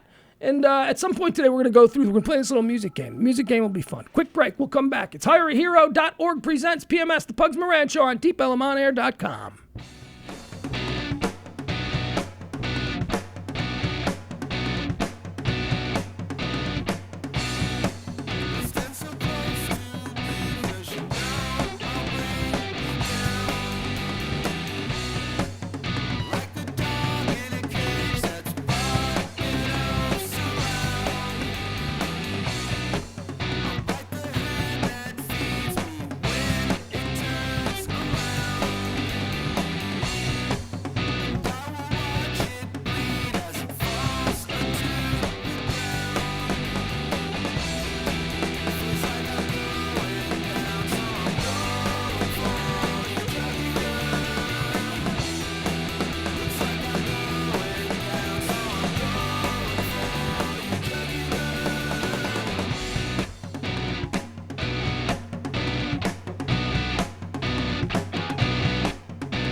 time to check out a new house. Whose house? The Glass House. The Glass House is having the ultimate 420 party on Saturday 420 at both locations. Glass House will feature food, drinks, and over $2,000 in prizes and a raffle at 4:20 p.m. Enjoy beats from great DJs, the Vinyl Vixens, DJ Miss CJ, and Starlight Party with the Go-Go's from Dance Impulse. Join the fun at our Knoll Trail and Montfort location in Dallas or at our Louisville location at 413 Round Grove. For more info, visit theglasshouse.texas.com. You always saved me every time I needed you. I never paid attention to what I put you through. So open-armed with quiet eyes, I'll wait for you under the skies where stars at night aren't quite as bright as when you left. 'Cause I miss you too, oh too. I let my heart go, I watched it walk away, but I want it back though. I wanna hear it say, here I am, I brought the ones you loved. Here I am, I brought the one you loved. In short, I guess I mean to say, you're on my mind. It's hard for me to believe you've been away from me for all this time. I miss your hands, their steady feel. The only thing I'm sure is real. And if fans could talk, well, I'm so sure that mine would complain. 'Cause I miss you too, too. I let my heart go, I watched it walk away, but I want it back though. I wanna hear it say, here I am, I brought the one you left. Here I am, I brought the one you loved. I let my heart go, I watched it walk away, but I want it back though. I wanna hear it say, here I am, I brought the one you left. Here I am, I brought the one you loved. Could you let me go? I need to know tonight. Alright, alright. Could you let it shine? I'll hit the road tonight. Alright, alright. I let my heart go, I watched it walk away, but I want it back though. I wanna hear it say, here I am, I brought the one you loved. Here I am, I brought the one you loved. Here I am, I brought the one you loved. Here I am, I brought the one you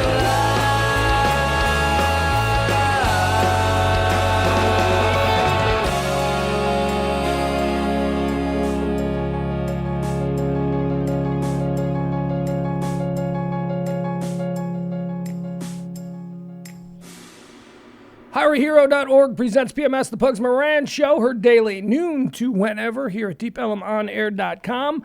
I've done something to my computer. I've closed it down. So we're going to have to table some of the things that we might be doing, unless we get it back up, and we may do that. But first, there are some conflicting reports going on about whether or not Boston police have someone, a named suspect, in custody or not. Rich Hancock, who joined us yesterday, thank you so much for that. We had a good time yesterday.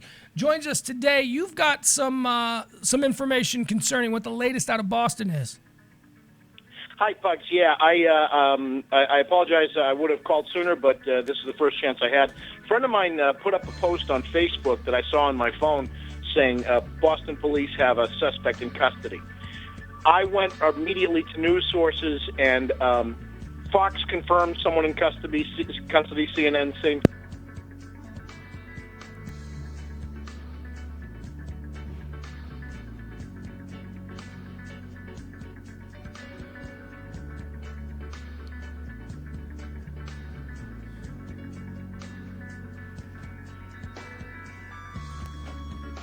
think we lost Rich. I don't know what happened. Let's see if we can get him back. Sorry, I'm doing something here to my computer and it's just not working. A lot of activity today. We were talking with Rich Hancock, who has sources in Boston. His brother, in fact, is a SWAT team member. What's wrong? Yeah, we lost Rich. We lost Rich. Damn it. And we lost our internet. You know what? Let's take a break for a couple of seconds. Let's just, we'll play some music. We'll see if we can figure out what's going on here. And then we'll come back. Because I'm flying blind. I mean, I can rant. Don't get me wrong. I can just rant for an hour. But well, check and see if you're back on. Okay. Because I went in the other room and did something. That's probably why we lost Rich. Oh. Because I reset the system. Oh. And we're back on. All right. All right. Can we try and call Rich again? I'm sure he'll call back. Because I don't have the number. Oh, crap. Hopefully he'll call back. I don't have it handy either. I didn't put it in. You know what? He gave me his card yesterday because I didn't have his number. He gave me his card, and I put the card on the coffee table, and I remember last night thinking, I need to enter that into my phone. Oh, I'll do it later. And now here I am getting screwed by the fact that I didn't put that damn card in my phone. Cards are out of dated anyway. We need to figure out another way to carry our info to people. I saw there was something... All right, well, you know what? Play one more song anyway. Okay. Just because I need to regroup here for a second. I need to figure out. I thought we were going to go do that thing with him. So I closed everything out of my computer, trying to restart it, and now I got to get it all back. So play a quick song. Play some. You got to play some of that loyal. Play Rob's song. Can we play Rob's song? No. Okay. All right. Sorry. All right, we'll get it. A lot of things going on here today. It's okay, though. There are. Because as soon as we come back from this, quick little song, right? Yep. Then we'll 3 be minutes okay. and 20 seconds. Hey, I feel good. My computer's back up, so I'm ready to go anyway. Maybe we'll find Rich Hancock again. But I wanted the information that he was putting out there. So take a quick break. We'll come back. HireAHero.org presents PMS, The Pugs Moran Show. Heard exclusively every Monday through Friday, noon to whenever. DeepElemonair.com.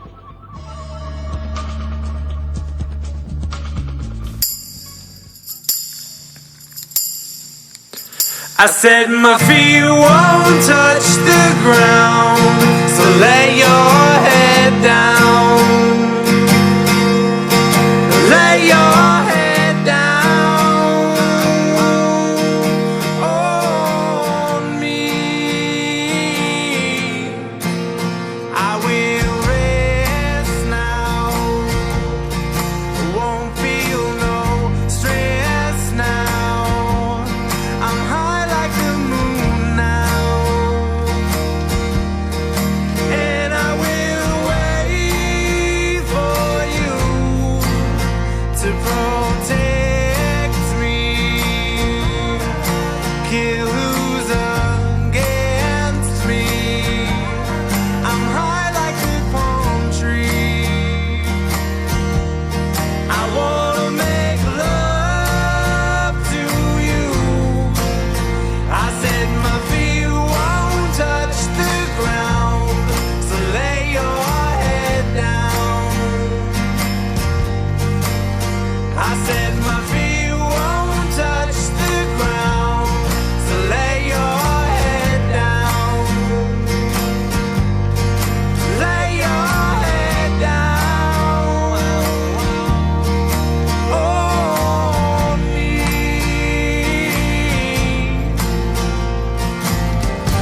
In the clouds I lost you, baby.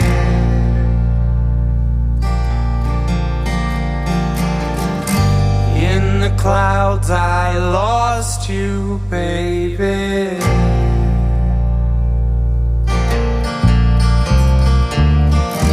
We all get lonesome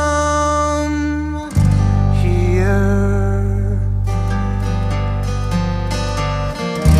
We all get lonesome.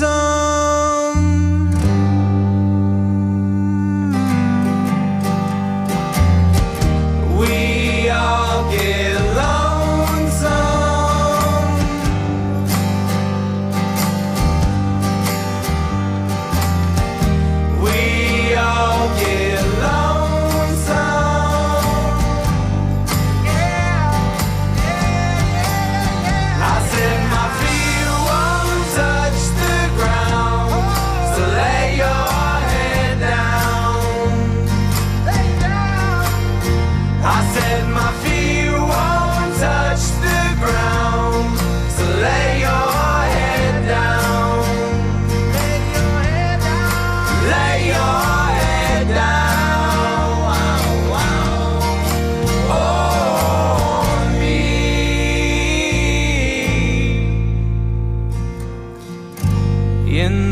clouds, I lost you, baby.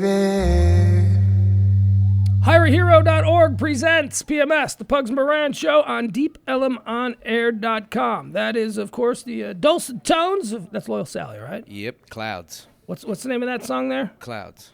Clouds. I like that. Clouds. Love them song. guys. Yeah. Do we have Rich Hancock? Rich Hancock was joining us. Hey, I got to say, hey, Rich, are you there? Yes, I am. Can you hear me, Buck? All right, listen to this. So my primary news feed, at least that I use during the show that I have open, is the CNN homepage. Because CNN does a pretty good job of scrolling at the top in big red letters anything that they deem breaking. So if they're putting it on the air as breaking, or if it's something that's even before they get to the air, you'll see it up there on the CNN.com really quickly. But that's all. There won't be a story attached to it. It'll just say, breaking news, suspect has been arrested. We're talking about what's happening in Boston right now.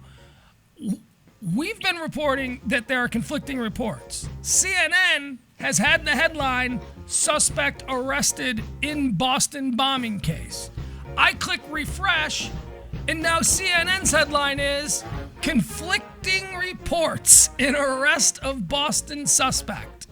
We are ahead of what CNN is doing, and they're the certified news leader.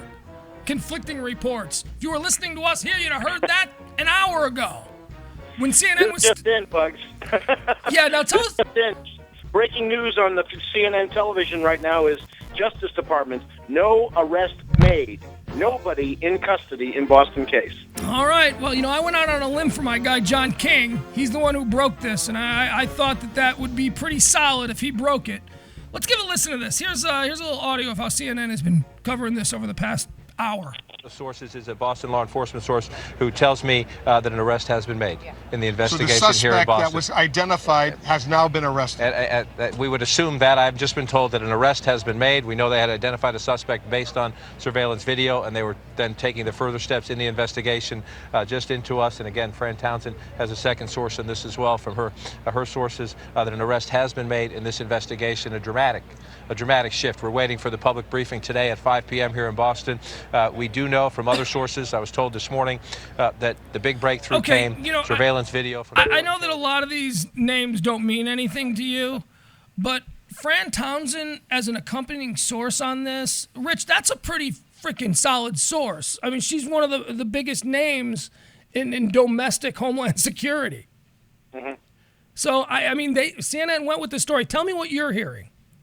Okay, Pugs, it's actually, while that's a strong name in Homeland Security, it's obviously not an accurate name or boots on the ground, because that's what's going on right now. John King, I'm currently watching him moonwalking backwards like Michael Jackson on his original source on the story.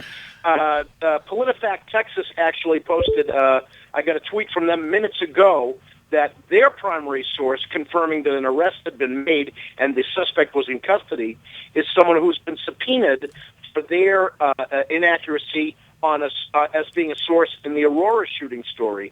So the sources are important, but obviously the eyes and the boots on the ground in Boston have been saying all along that this is, I give credit to NBC News. When I first got to a television, Brian Williams was on there saying, we know that other credible news agencies are reporting that arrest has been made. We cannot confirm it. We got Pete Williams here. We got this person there. There's no one confirming that an arrest has been made. I called my brother. I told you yesterday, I do happen to know the Boston police chief. Couldn't get any kind of an answer. My brother told me, you know what? If somebody's in custody here, it's awfully calm. Okay. So he didn't know one way or the other. And your brother is a member of the Boston Police Department, a member of the SWAT team. Yes. Okay. So, and this is something, you touched on it yesterday when we were talking about this in the early stages as well.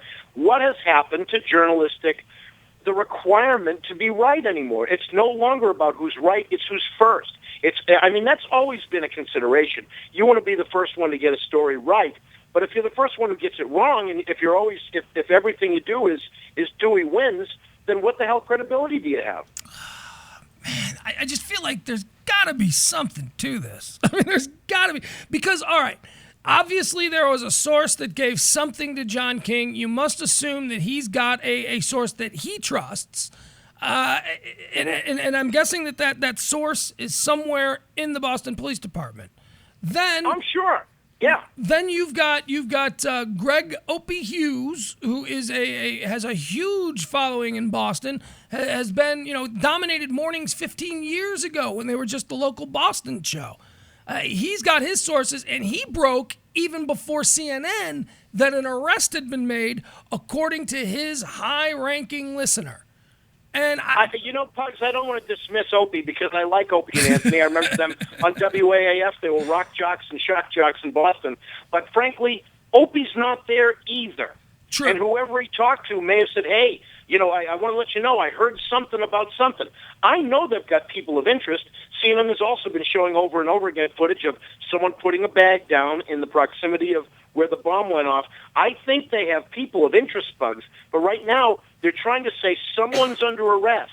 And Justice Department, Homeland Security, Boston Police, etc., no one is confirming that someone's under arrest. I'm just upset that now my risk of watching Modern Family uninterrupted is now back in play. I was hoping that my biggest concern, Rich, is that at 8 o'clock tonight they're going to surround a cabin and ABC's going to interrupt Modern Family. That's going to ruin my week. I mean, it's like I want it to happen either now or I want it to happen at 8:30 because I don't really care about the show that comes on after Modern Family. I think it can happen to me. Well, actually, that's not a bad show, too. Suburgatory. I might still be in couch potato mode. 9 o'clock. Well, you know what? Something's going on. We know stuff is going on there, and frankly, a lot of what these news guys are saying tipped them off that something was afoot. Was that there was originally scheduled a morning briefing by I believe it was by the FBI in Boston. That briefing was canceled and tabled for later in the day. Now they're not saying the briefing is going to be until 5 p.m. Eastern time. That'll be 6 o'clock Central. So something's going on, but they're just all the early reports. And this is more to me. I know they're doing their job. We can see it, and I'm really pleased by how rapidly this is all happening. But these news agencies, their credibility is suffering badly because anybody who turned on the news 40 minutes ago said, or CNN, somebody's under arrest. Isn't that great?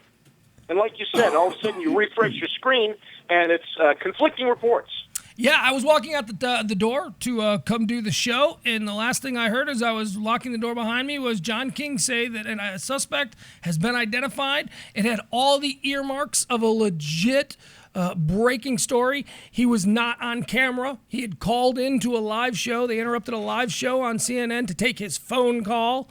The phone call, when they're calling in on the phone, that means it's happening now. I mean, it had all of the feeling that it was real.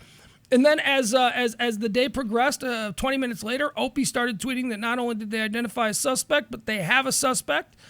He gave details that the suspect was identified using a department store security camera across the street from where the bomb went off. He was not white.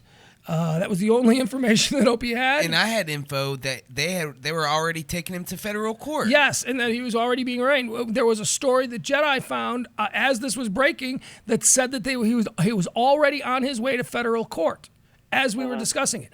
And now a complete reversal of that. See, these are the things. The conspiracy theorists are one thing and the media is another thing. But when the media does this, it really fuels the conspiracy theories, does it not?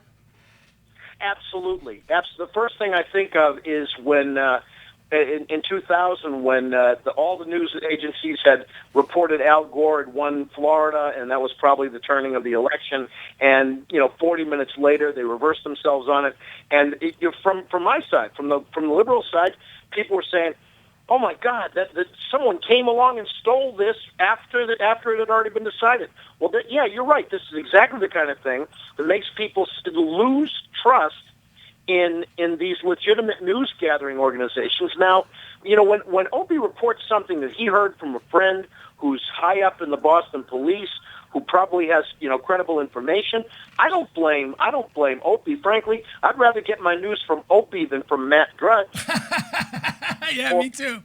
Or from Breitbart.com, Yeah. But that doesn't change the fact that when Opie says it, I say to myself, okay, yeah, he's a Boston guy. He knows people in the department.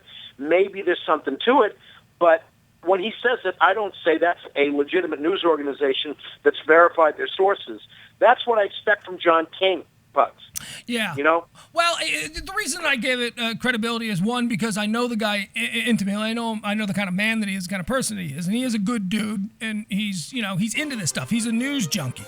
Like I said, we don't have a TV in the studio, so I'm following Opie's tweets because I know that he's a rich dude who does a morning show, and he's sitting on the couch right now with like 3 TVs going, absorbing every little piece of information. So, and he's tweeting about it. So he's sort of like a news producer for this show right now. With that said, you should. I posted it on my Facebook page. You ought to hear their coverage yesterday. And I'm talking about Opie and Anthony. Just fantastic. It's a YouTube clip. It's about an hour and a half.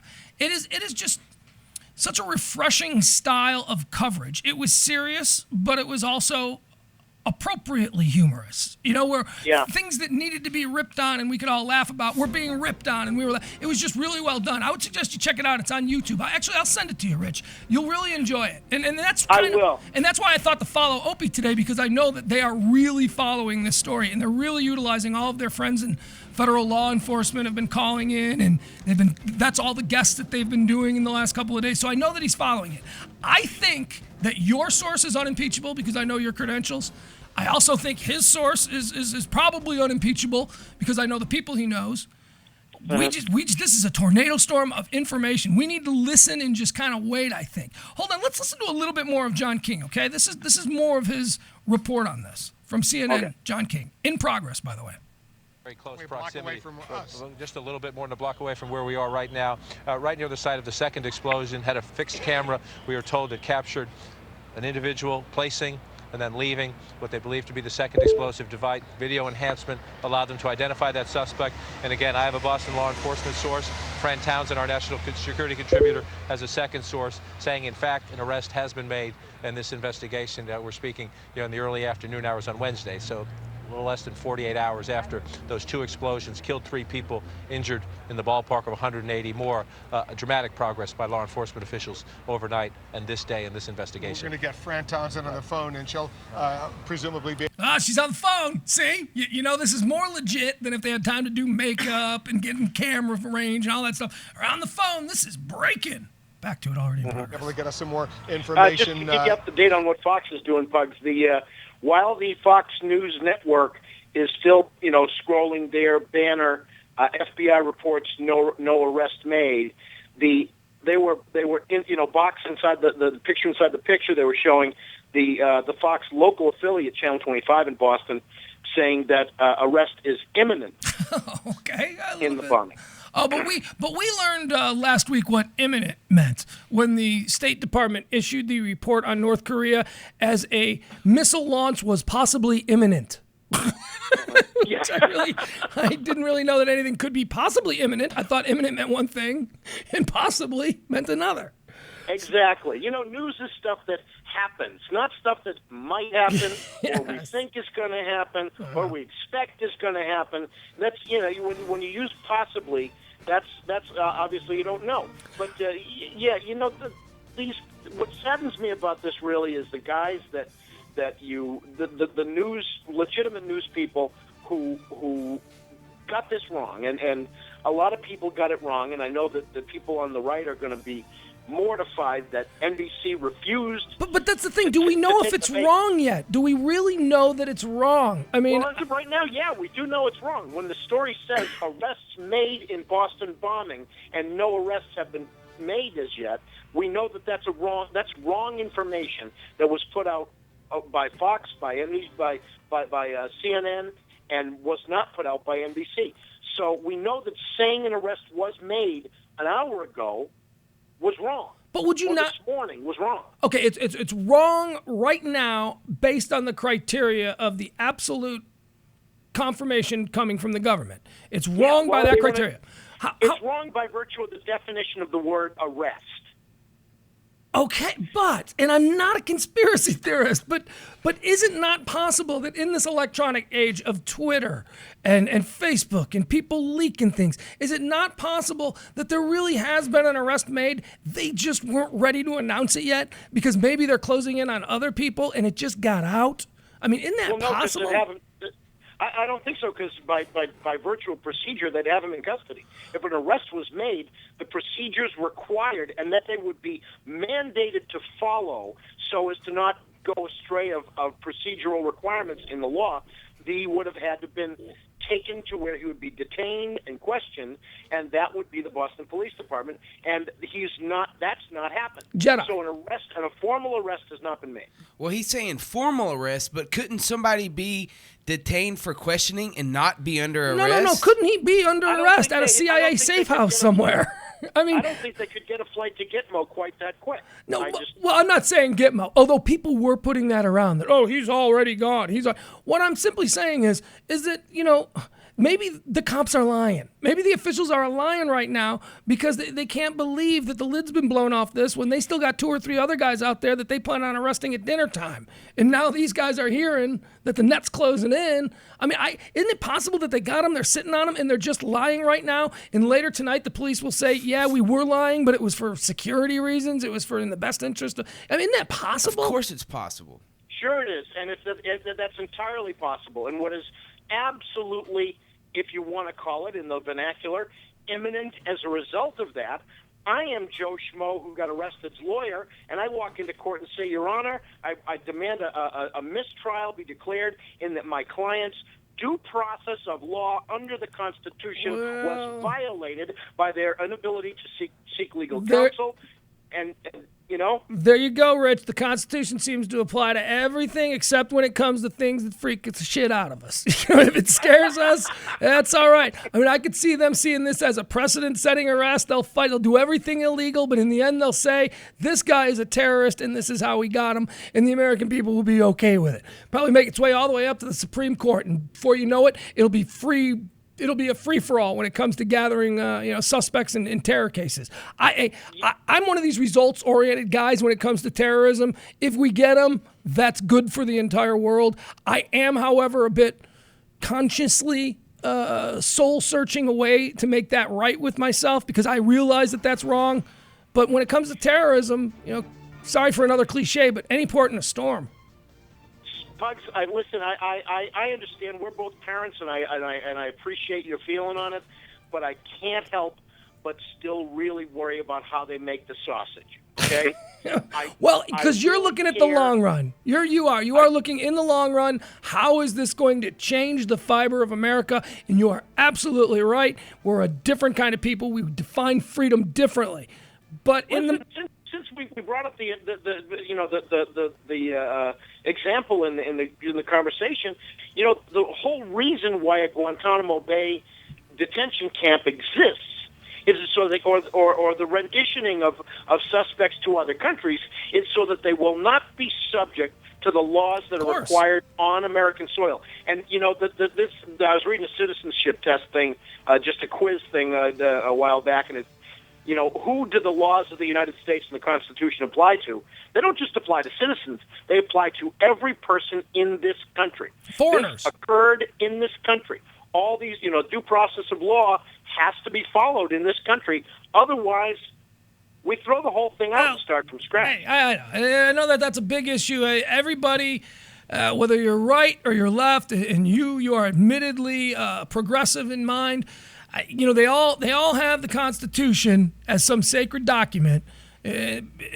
For instance, I'm all right intellectually with taking a look at the Second Amendment and maybe rewording it, maybe fixing it a little. So to be consistent, I also have to recognize that there are going to be things that would be changed about our liberties and our freedoms that maybe I would be against. But, look, it is a living, breathing document. I believe that is what the Constitution is. It needs to be looked at every couple of 100 years. Well, we know that those things have already happened, Pugs. Look at what the Patriot Act did to the Fourth Amendment, to the right of reasonable search and seizure, all the provisions of wiretapping, all the aspects of personal freedom that have been violated in the name of preventing another terrorist act. It does trouble me that now, 10 years after the Patriot Act, that it does seem to be a bit cavalierly reckless in infringing upon things that don't have anything to do with the apprehension of terrorists. But okay, so we learned from that. So the next time we have to do something like that, it's got to be a lot more measured than the freaky Patriot Act. That's a terrible. All right, go ahead, Rich. I'm sorry I interrupted you. You were rolling. Go ahead. No. I was just going to say one other thing, and this is while I'm in the process as we're talking. I'm scrolling through the news networks and watching what their banners are, and this is now sources from Boston Police, FBI, Justice Department, Homeland Security, all declaring for the record to these news agencies, no arrest made. So see, that to me says if there's been an arrest made, they are culpable for something actionable. If we find out after the fact, yeah, we made an arrest, but we kept them we took a ride on the Jersey Turnpike for a couple of hours with a rubber hose just to, because we didn't feel like saying anything yet, because we wanted to go get the other conspirators. John King, I'm sure his sources were legitimate, but to say anyone's sources are unimpeachable, and I'm not holding myself up at all. Please don't get me wrong. But this is a reason why they have double confirmation requirements on verifying the declarations that they make in these news stories. None of the stories, of what I've heard yet about what John King reported, about what CNN reported, about what Fox News reported, has given us. Here we had two confirmations of our assertion that an arrest was made. No one had them. John King had one. Opie had one. Fox had one. It just seems Jedi read a story that was put up about a prison transfer in progress to federal court already. Either that was completely made up, and you need to search your history, and we need to find out where that came from. It was on Yahoo. It was on the front page of Yahoo. Or something is going on here, Rich. I mean, you say that if this is in fact a momentarily lapse in honesty, because they're going to get three other guys, and you're saying that everybody involved is culpable, I'm simply of the belief that they're probably all okay with that, considering what the end result will be. I think that everybody who is culpable in some kind of lying to the media or denying that someone was in custody, I think everybody's probably okay with that. And the American public has shown that they're okay with that. So, but you know what? The prison transfer, do we have any idea exactly how many prison transfers happen in the course of a day that don't happen to be the day after the Boston Marathon? The thing yesterday with the JFK Library, the suggestion immediately from sources, another bomb has gone off at the JFK Library. Well, we know that was a fire alarm. So these things happening simultaneously or in close proximity to each other aren't necessarily related. A prison transfer isn't necessarily related to this. Maybe it is. Maybe, you know what, some guy in jail said, hey, you know what, I might know the guy who did this thing and get me to federal court so I can get in front of a judge and testify so I can knock some time off my sentence. That might be entirely plausible.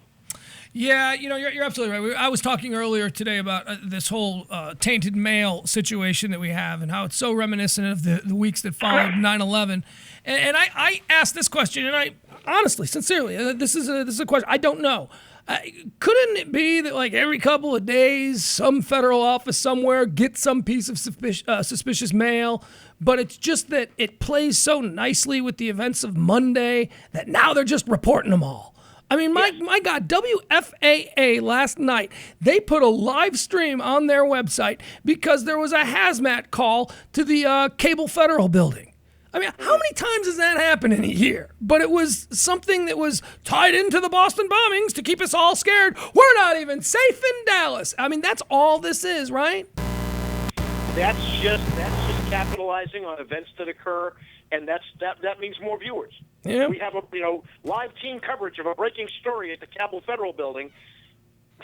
You're right, Pugs. It could be completely unrelated, but their determination at WFAA or whatever local news station is, what if?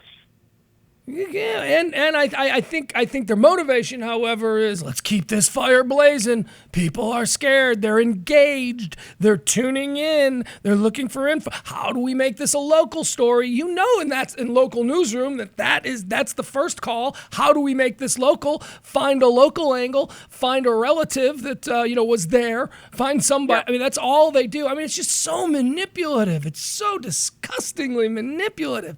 Speaking of manipulative, do you got a minute here? You got to go. I know that we just busted into your day here. No, I'm good. But when you say it's manipulative, a lot of times a news editor would say finding the local angle on every story is exactly their job. No, yeah, it is, except when I think the job of a community presence like a newspaper or a media outlet, it could also be to calm fears. It could also be to keep people informed so they know that they don't really need to be buying water and duct tape, But they don't. They want people buying water and duct tape. As breaking news goes, Fox is reporting that security and federal and local authorities are clearing a Boston courthouse at this time, so they may be about to bring someone into that courthouse and have to clear the building before they do it. Yeah, well, that's definitely interesting, but these are how... And now, okay, so that piece of news took all of 15 seconds for you to report. Now we got to speculate on what that means, and our speculation will become fact. That's the problem. But see, that's my point exactly, Pugs. That's my exact point about the early reporting of the arrests, is that certain events transpired. Maybe it was the amount of early activity, canceling the early press conference, the people involved in the investigation, new video footage. By the way, the footage that was taken, remember we were talking about this yesterday, the footage that they have showing the guy planting or allegedly or suspiciously putting the bag where they think was the bomb is from the Lord & Taylor department store across the street from the scene. So it's, again, we were talking about this yesterday, the fact that there were going to be all kinds of eyes from all kinds of places that were going to probably find who was responsible for this. But back to the point, they're probably using all this. What does clearing the federal building mean? What do all these new people mean? What does all this, new people of interest mean? An arrest is coming. Let's tell our friends that there's, a lot of times, this, Pugs. People want to be the big guy. Hey, I gave, that story that was on. I gave my friend that. Oh, So yeah. that might have happened. That might have happened to Opie this morning. It might have happened to John King this morning. But they simply factually at this hour, live and local, in Central Time, they were wrong.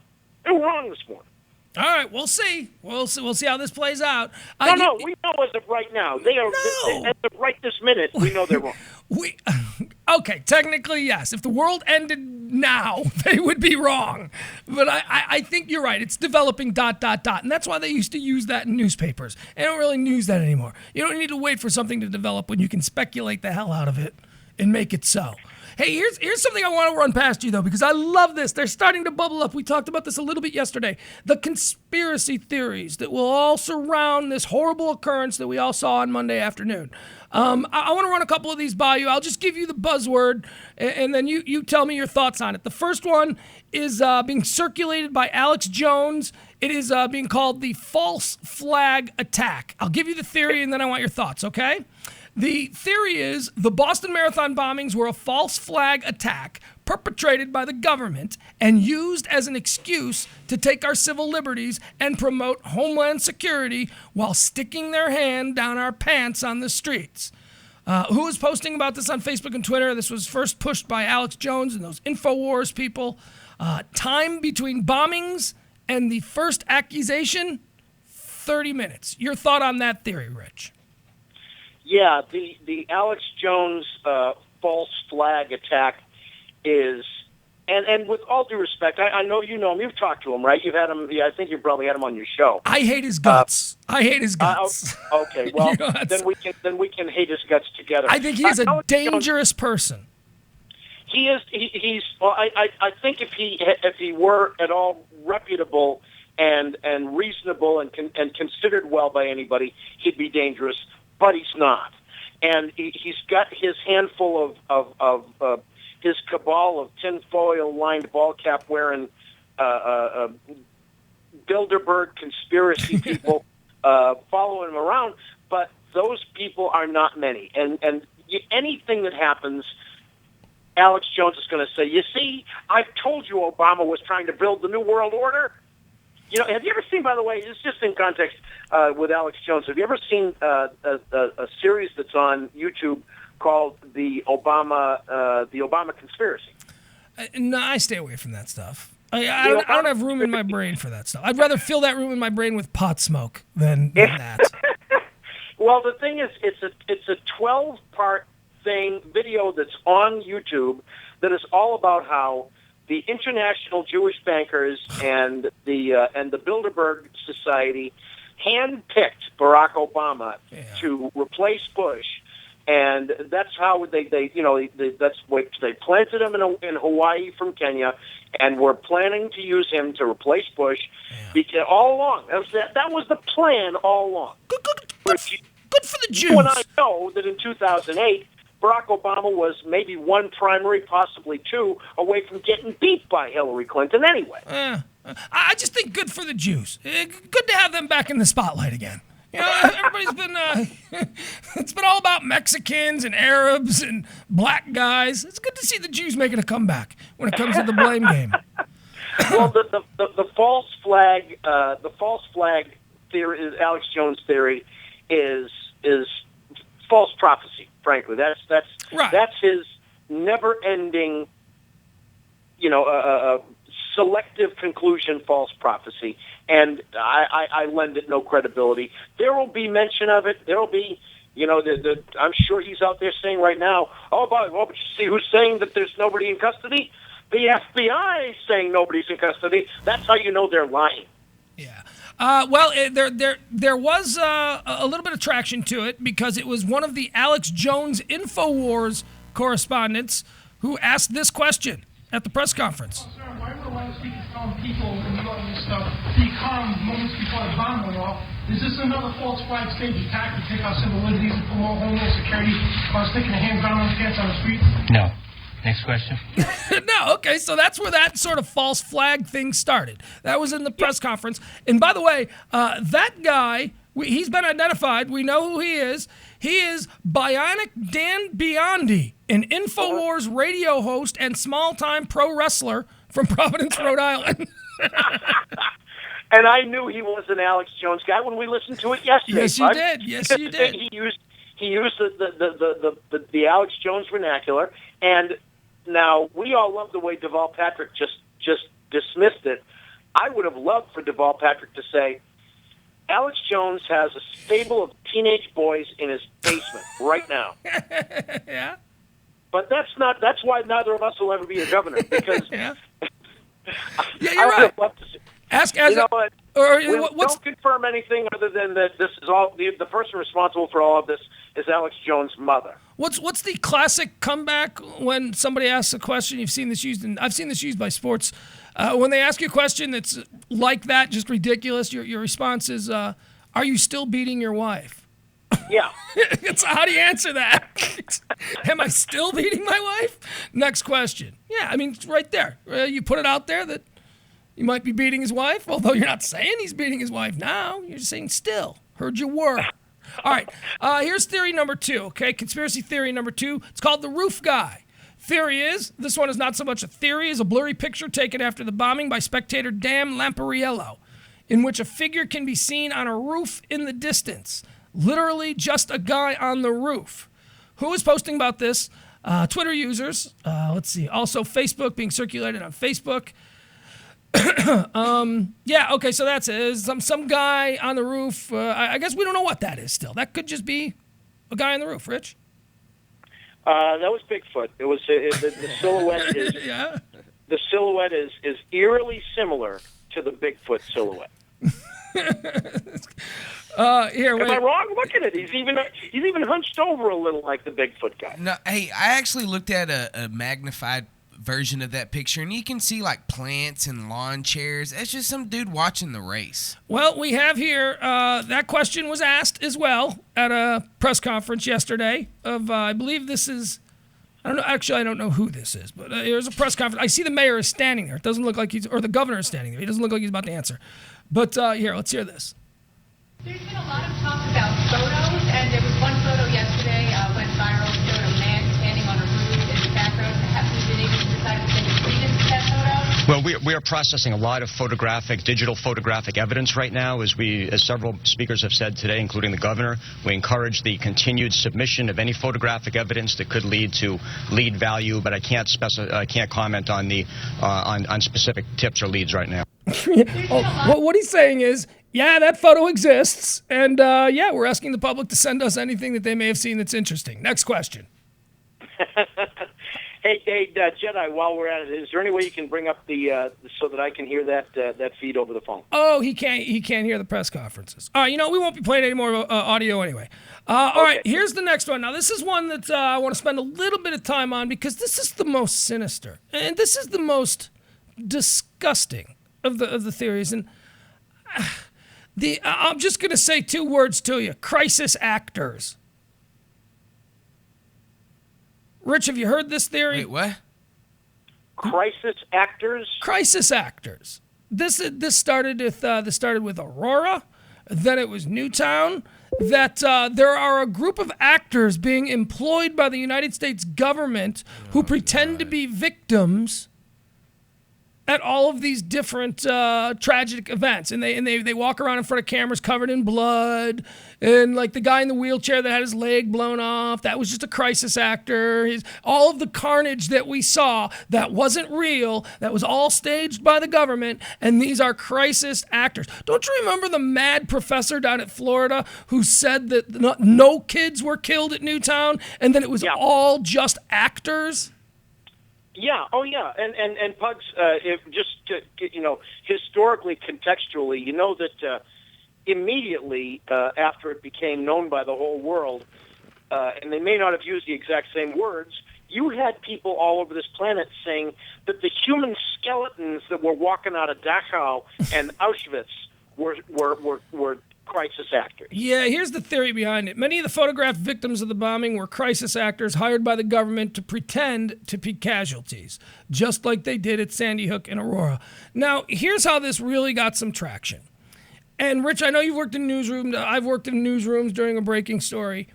One of the pictures that they momentarily flashed on one of the news networks showing a victim of the marathon was in actuality a picture of the principal from Sandy Hook. They made a mistake. They pulled up the wrong file in the Chiron or whatever the hell it is that they use, and they hit the wrong button, and they immediately fixed it. But that was enough for people to go, see, it's the same actor. How can the same actor be killed twice? I thought that actor was playing the principal at Sandy Hook. Now that actor is playing a victim of the Boston Marathon bombings. Ha ha! I mean, how idiotic is this? It's beyond preposterous. And again, it's conclusion selective thinking. This is what they want to believe. They want so desperately to believe that once again, Zog is doing something to try and take away their guns. Zog is trying to take away your guns. Everything that happens is, your newspaper gets wet on the sidewalk, and Zog is trying to take your guns away. All right, now look, I'm going to blow this theory out of the water right now, and when I'm done talking, nobody will have any doubt that this theory is complete bullshit. The theory goes that the federal government, in conjunction with Hollywood, have somehow created this stable of special forces actors. And they're all out-of-work extras and blah, blah, blah. That's the basis of this theory. And that they travel around from crisis to crisis to give the impression that guns are worse than they are or that bombs are worse than they are, to really play up the carnage. Now, I know a lot of theatrical people. I know a lot of out-of-work actors.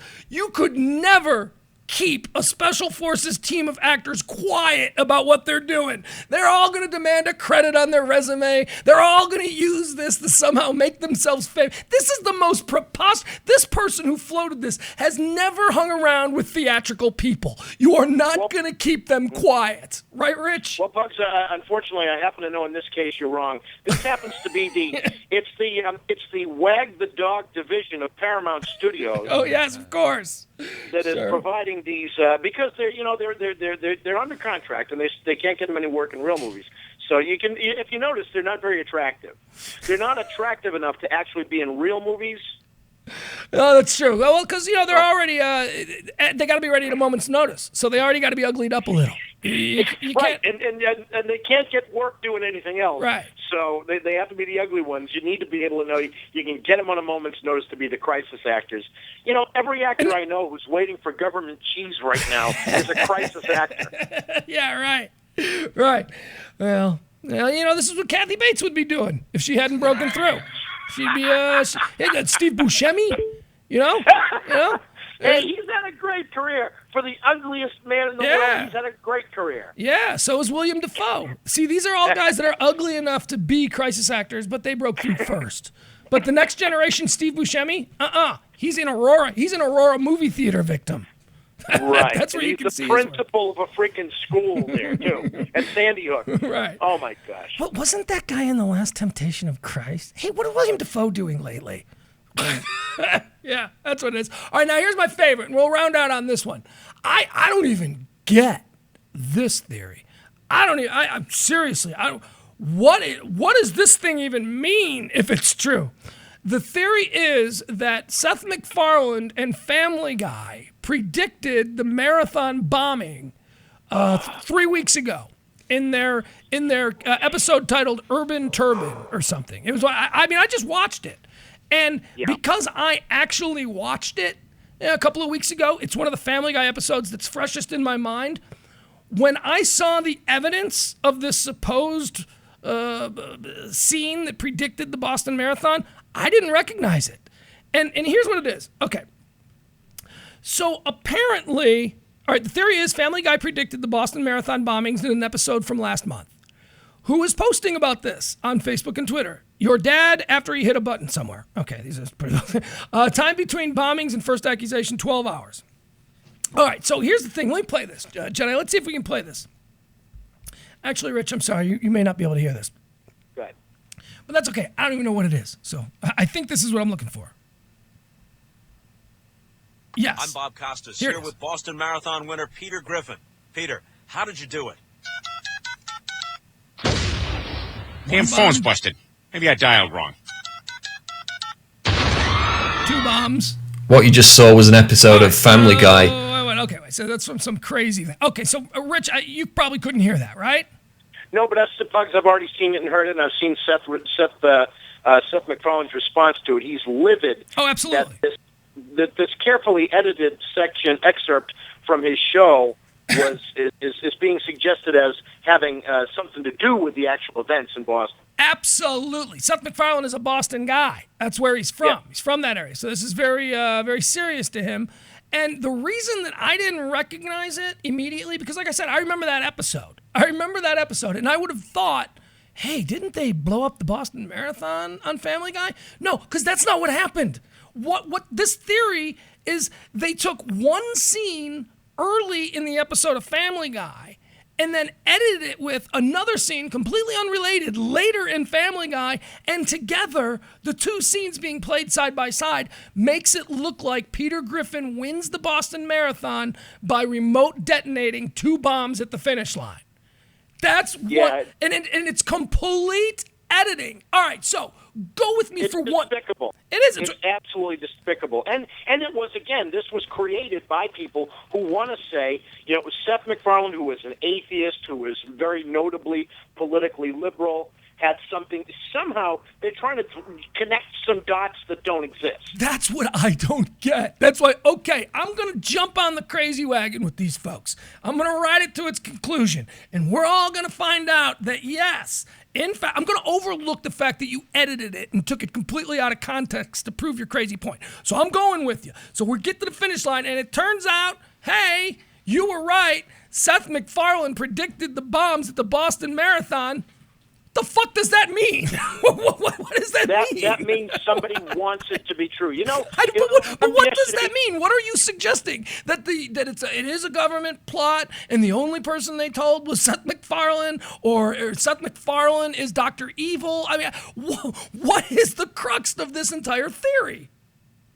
You remember, Pugs, yesterday we talked about. I was listening to Limbaugh on my way into your studio, and he was just incensed that anyone would suggest that a political conservative might have something to do with this, and they're all jumping to this knee-jerk conclusion, completely ignoring all the people employed by Fox News, jumping to the knee-jerk conclusion that it was a jihad from Muslims in Boston, and the Islamophobic contributors to Fox tweeting about this being another Muslim plot against this country with no evidence.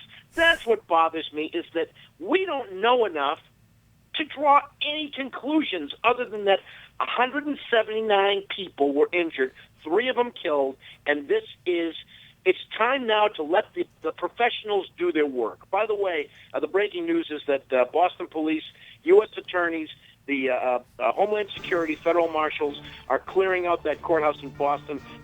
Obviously people know what's going on because there's a giant crowd around it now. There might be someone being taken into custody. I'm not saying there is. I'm saying there might be. There's a reason why, still during the business day, that federal courthouse is being cleared. All right, now I'm going to say this once, and I hope you're not offended by this, Rich, but I'm uncomfortable with the idea of a crowd gathering out in front of the courthouse. This may not be a Philly crowd, but this is a Boston crowd. These people are not going to be peaceful. I mean, are there real? There must be. If they are, that's another reason that they might have kept it under wraps, that they had a guy. Because, Boston people are tough. Boston, look, there's Philly, there's Boston, there's Chicago, there's Cleveland, there's all of the Pittsburgh, there's all these cities that aren't New York or L.A. And because of that, they're a little pissed. And I'm telling you, this Boston crowd, I mean, do you see like a helicopter view of what it looks like? Is this like an out for blood, burn the witch at the stake crowd? It's a ground level view, and the crowd outside the courthouse might just be the employees and the staff that have just been evacuated, that they're clearing out of the building. I don't know. And you know what? And respectfully, my friend, as a Boston guy, they're not all that in a bag of chips. If people are going to go like a lynch mob or a riot crowd to that courthouse, they're going to have to contend with National Guard, Homeland Security, federal agents, and the Boston police. And I don't think that's going to happen. Hey, all I'm saying is this: Boston's the only city in America left where white gangs are tough. All right, hey, I got another report. It's true, Rich. It's true. that someone has been arrested. Okay, it says authorities investigating. Source it first. It's the Wrap. It's from Yahoo. This is on the front page. So it's on the front page of at Yahoo. least it's certified by Yahoo as a semi. Legit. I don't even know what is legitimate anymore. Hold on, Rich. and they're also saying the national news division of Yahoo consists of whom? I don't know. It's saying that Fox News is joining CNN in saying that the suspect, described as a brown-skinned male, has in fact been arrested. Brown skin. Okay, Huffington Post going with massive red giant letters next to a little logo of a globe spinning with the words "breaking" underneath it. No arrest. Olympic flashback. Wrong suspect identified. Rich, we talked about that earlier today. I bet you remember. Jedi's a little younger. He doesn't remember exactly the details. Do you remember what the media did to Richard Jewell? Richard Jewell was a security guard who fit a physical and some loose psychological profile as someone who might be willing to do something for attention. Based on that and the lynch mob mentality surrounding it, he was implicated in the Atlanta bombing, which was actually executed by right-wing lunatic Eric Rudolph. Yeah, I remember it vividly. Yeah. I mean, it was crazy. And then finally his name was cleared, and he received a big payoff from, I believe it was NBC. Finally a little peace in this guy's life, because he was mocked, he was humiliated. I mean, every morning show in America had a Richard Jewell character. Chris Farley played him on Saturday Night Live as just some oaf. It was horrible. And so he wins all this money, and he's set for the rest of his life, and he dies a year later. Poor guy. Hey, Jedi, just for the record, whatever Yahoo is saying that CNN and Fox are confirming, they're not putting up on their network right now, on either network. I'm checking. There's nothing. I'm reading right now from the Associated Press, and the headline is this: official Boston Marathon bomb suspect in custody. All right, and right now, this is a new headline. I just refreshed it. The Drudge Report in giant red letters: chaos in Boston. Chaos! Everybody run! Come on. It says right here, a suspect in the Boston Marathon bombing was taken into custody. Fuck. This is like an episode of the Brady Bunch where everybody's talking at once. You know? CNN and Fox News networks, neither of them are reporting. The only breaking news liner on CNN right now is significant progress in the case. The headliner on Fox News right now is no suspect in custody. Let's see what Jedi, I'm just telling you what I'm looking at physically right this second. Yeah, no, I mean, this is a great example of too much information. 'Cause I'm looking at it right now, too. So everything crashing into one another, No, conflicting you're looking reports. at Yahoo Sports or Yahoo News from an AP feed, and AP might be wrong, too. Oh, yeah. Hold on, what is MSN saying? MSN's got nothing. They're concerned about the Red Sea coral. That's what MSNBC's doing. Here we go. Official Sikh man seen in Boston video. So now, here's another little piece of info now. Must be a guy that they identified, which backs up Opie's story from this morning, from about 11:30, that he was picked up on. What am I doing, Rich? We don't know. I have no idea what I'm talking about. Jesus. That's the thing. Everybody wants to have the story and have it confirmed, and nobody's got it confirmed yet. Hey, I got a report from CBS News. You want to hear it real fast? Yeah, give me everything. I'm frantically searching new reports as well. Go, give it to me. All right, hang on one second.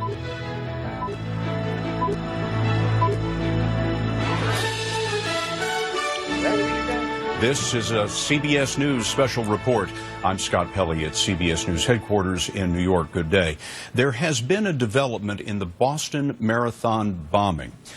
Police and FBI investigators have identified at least one person that they want to speak with, a person that was identified on surveillance camera video and was apparently either a witness or potentially a suspect in the bombing. Our Bob Orr has been talking to his sources in Washington and can give us more information about how this person was identified and may be located. Bob?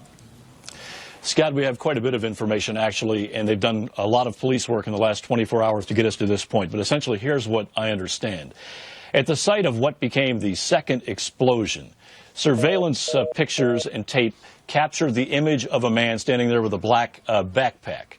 On the tape, according to my sources, the man can be seen placing the backpack on the ground, and he is on a cell phone call at the time. He's described as wearing a black jacket, a gray hoodie, and has a white baseball cap on backwards. What's interesting is while he's on the phone, I'm told, the explosion takes place at the finish line, on down the race course. As soon as that blast went off, this man then, according to my sources, it can be seen leaving that area and kind of just mingling back into the crowd. Now, what they did is they realized what the time frame was when the cell phone call was made. So investigators have done the basic police work. They've gone back through all of the cell phone information from that time period specifically to identify potential call users and IDs. And, of course, then they've taken the pictures and they've tried to match all that up in kind of a triangulated way to zero in on a suspect. I will tell you the sources are very encouraged by these developments, very encouraged that perhaps they're onto a very good lead here, Scott. There is to be a news conference by the FBI in Boston later this afternoon, Bob. It has been slipping all day, and we've been wondering why. The news conference was originally supposed to be at 2 o'clock, then it became 4 o'clock, then it became 5 o'clock, and we began to wonder whether there weren't going to be significant developments in this case as the news conference was pushed back farther and farther. All right, Bob, can we stop this for a second here? I've got something here. This is breaking right now out of Boston. This is from a local Boston news station. So let's see what they're saying, okay? Hold on. See if this damn thing is playing. Is it a video? Yeah. Okay. Is video taking a while? It was just posted though. Here. All right, whatever. Lord and Taylor video is a Lord and Taylor store. So now, I mean, they got somebody. So the stuff that was leaked out earlier was probably true. Lord and Taylor video leads to identification of Boston Marathon bombing suspect. This comes to us from WCVB.com. local Boston station. The Boston Federal Courthouse is being evacuated at this hour. A witness tells Kelly Tuthill there was a bomb threat to the building. Okay, so the courthouse, see what's going on here? Okay. Evacuating a courthouse when we believe a report that someone is in custody, we can connect those two things by saying, well, obviously they're bringing the suspect into the courthouse, so that's why they're evacuating the courthouse. No. There was a rumor of a suspect in custody, and then apparently a bomb threat was called into the court. So that's why the courthouse is being evacuated. It's not being cleared for any special, emergency trial or something like that. It wouldn't be an emergency trial. You know what I mean? Yeah. Hearing, arraignment, whatever the hell they would do. A source tells News Center 5's Janet Wu that Boston authorities have identified a suspect in the Boston Marathon bombings. Boston police said no arrest has been made. State police confirmed this information. News Center 5's Kathy Curran reported that a person of interest was identified by investigators. Contrary to widespread reporting, there have been no arrests made in connection with the Boston Marathon attack. All right, now this was posted how many minutes ago?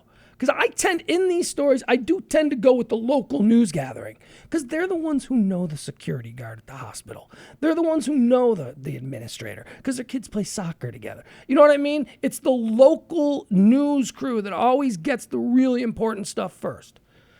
So they seem to be going, let me try another Boston station. Let's see. That's what WCVB is doing, okay? That's what they're saying. What is, computer's running slow. Running slow. All right, let's see my Boston. Fox 25 Boston. Fox 25. Boston Marathon bomb threat prompts evacuation of South Boston Courthouse. Okay, the local Boston news stations all seem to be in lockstep that the evacuation at the courthouse in downtown Boston is due to a bomb threat. Not because they're awaiting the arrival of somebody who was identified, arrested, and now getting ready to be processed. All right, unrelated. You know what? I think that's about it for today. I don't know what's going on. This information is all breaking like crazy. Hey, if something really cool happens, maybe we come back tonight for an hour or something. You should follow the Boston Police Department, too, on Twitter. What's going on there? Well, they're just giving really good, they're tweeting, like they tweeted 15 minutes ago. I wouldn't. Here's why I wouldn't follow them. Because I don't believe that anything really breaking is going to be released by them. Yeah. They're not going to tell nothing.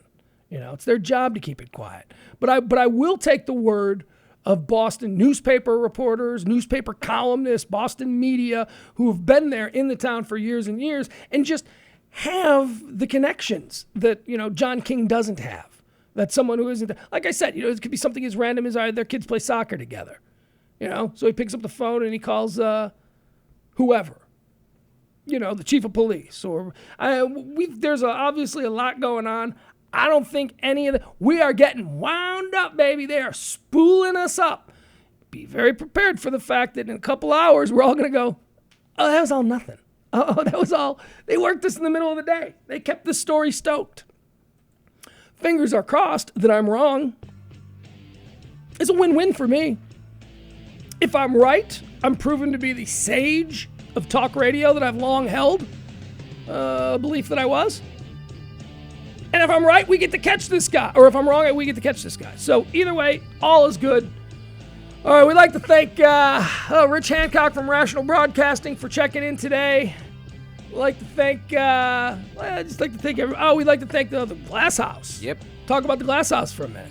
The Glass House, they got that big 420 event this Saturday. Big giving party away going down. $2,000 worth of glass. They're Yeah. gonna raffle off. Also, ClubStratos.com. Stratos, the official restaurant of Deep Ellum on air. Best Greek food, honestly. It's my favorite restaurant because I like Greek food, and I like good food, and that's what Mediterranean cuisine is. All kinds of entertainment. It's like a night out in a fancy part of town, except it's not. It's right around the corner. It's right there, conveniently located at Webb Chapel and Northwest Highway. ClubStratos.com is where you can find them online, and we're doing something there. We're going to do something. Trying to figure out exactly what the details are, but we'll let you know what it is we're going to be doing with the good folks at Stratos. All right, we'll be back tomorrow at noon. HireAHero.org brings you every day at noon a fresh and frothy edition of PMS, the Pugs Moran Show, heard on DeepElmOnAir.com. Bye, everybody.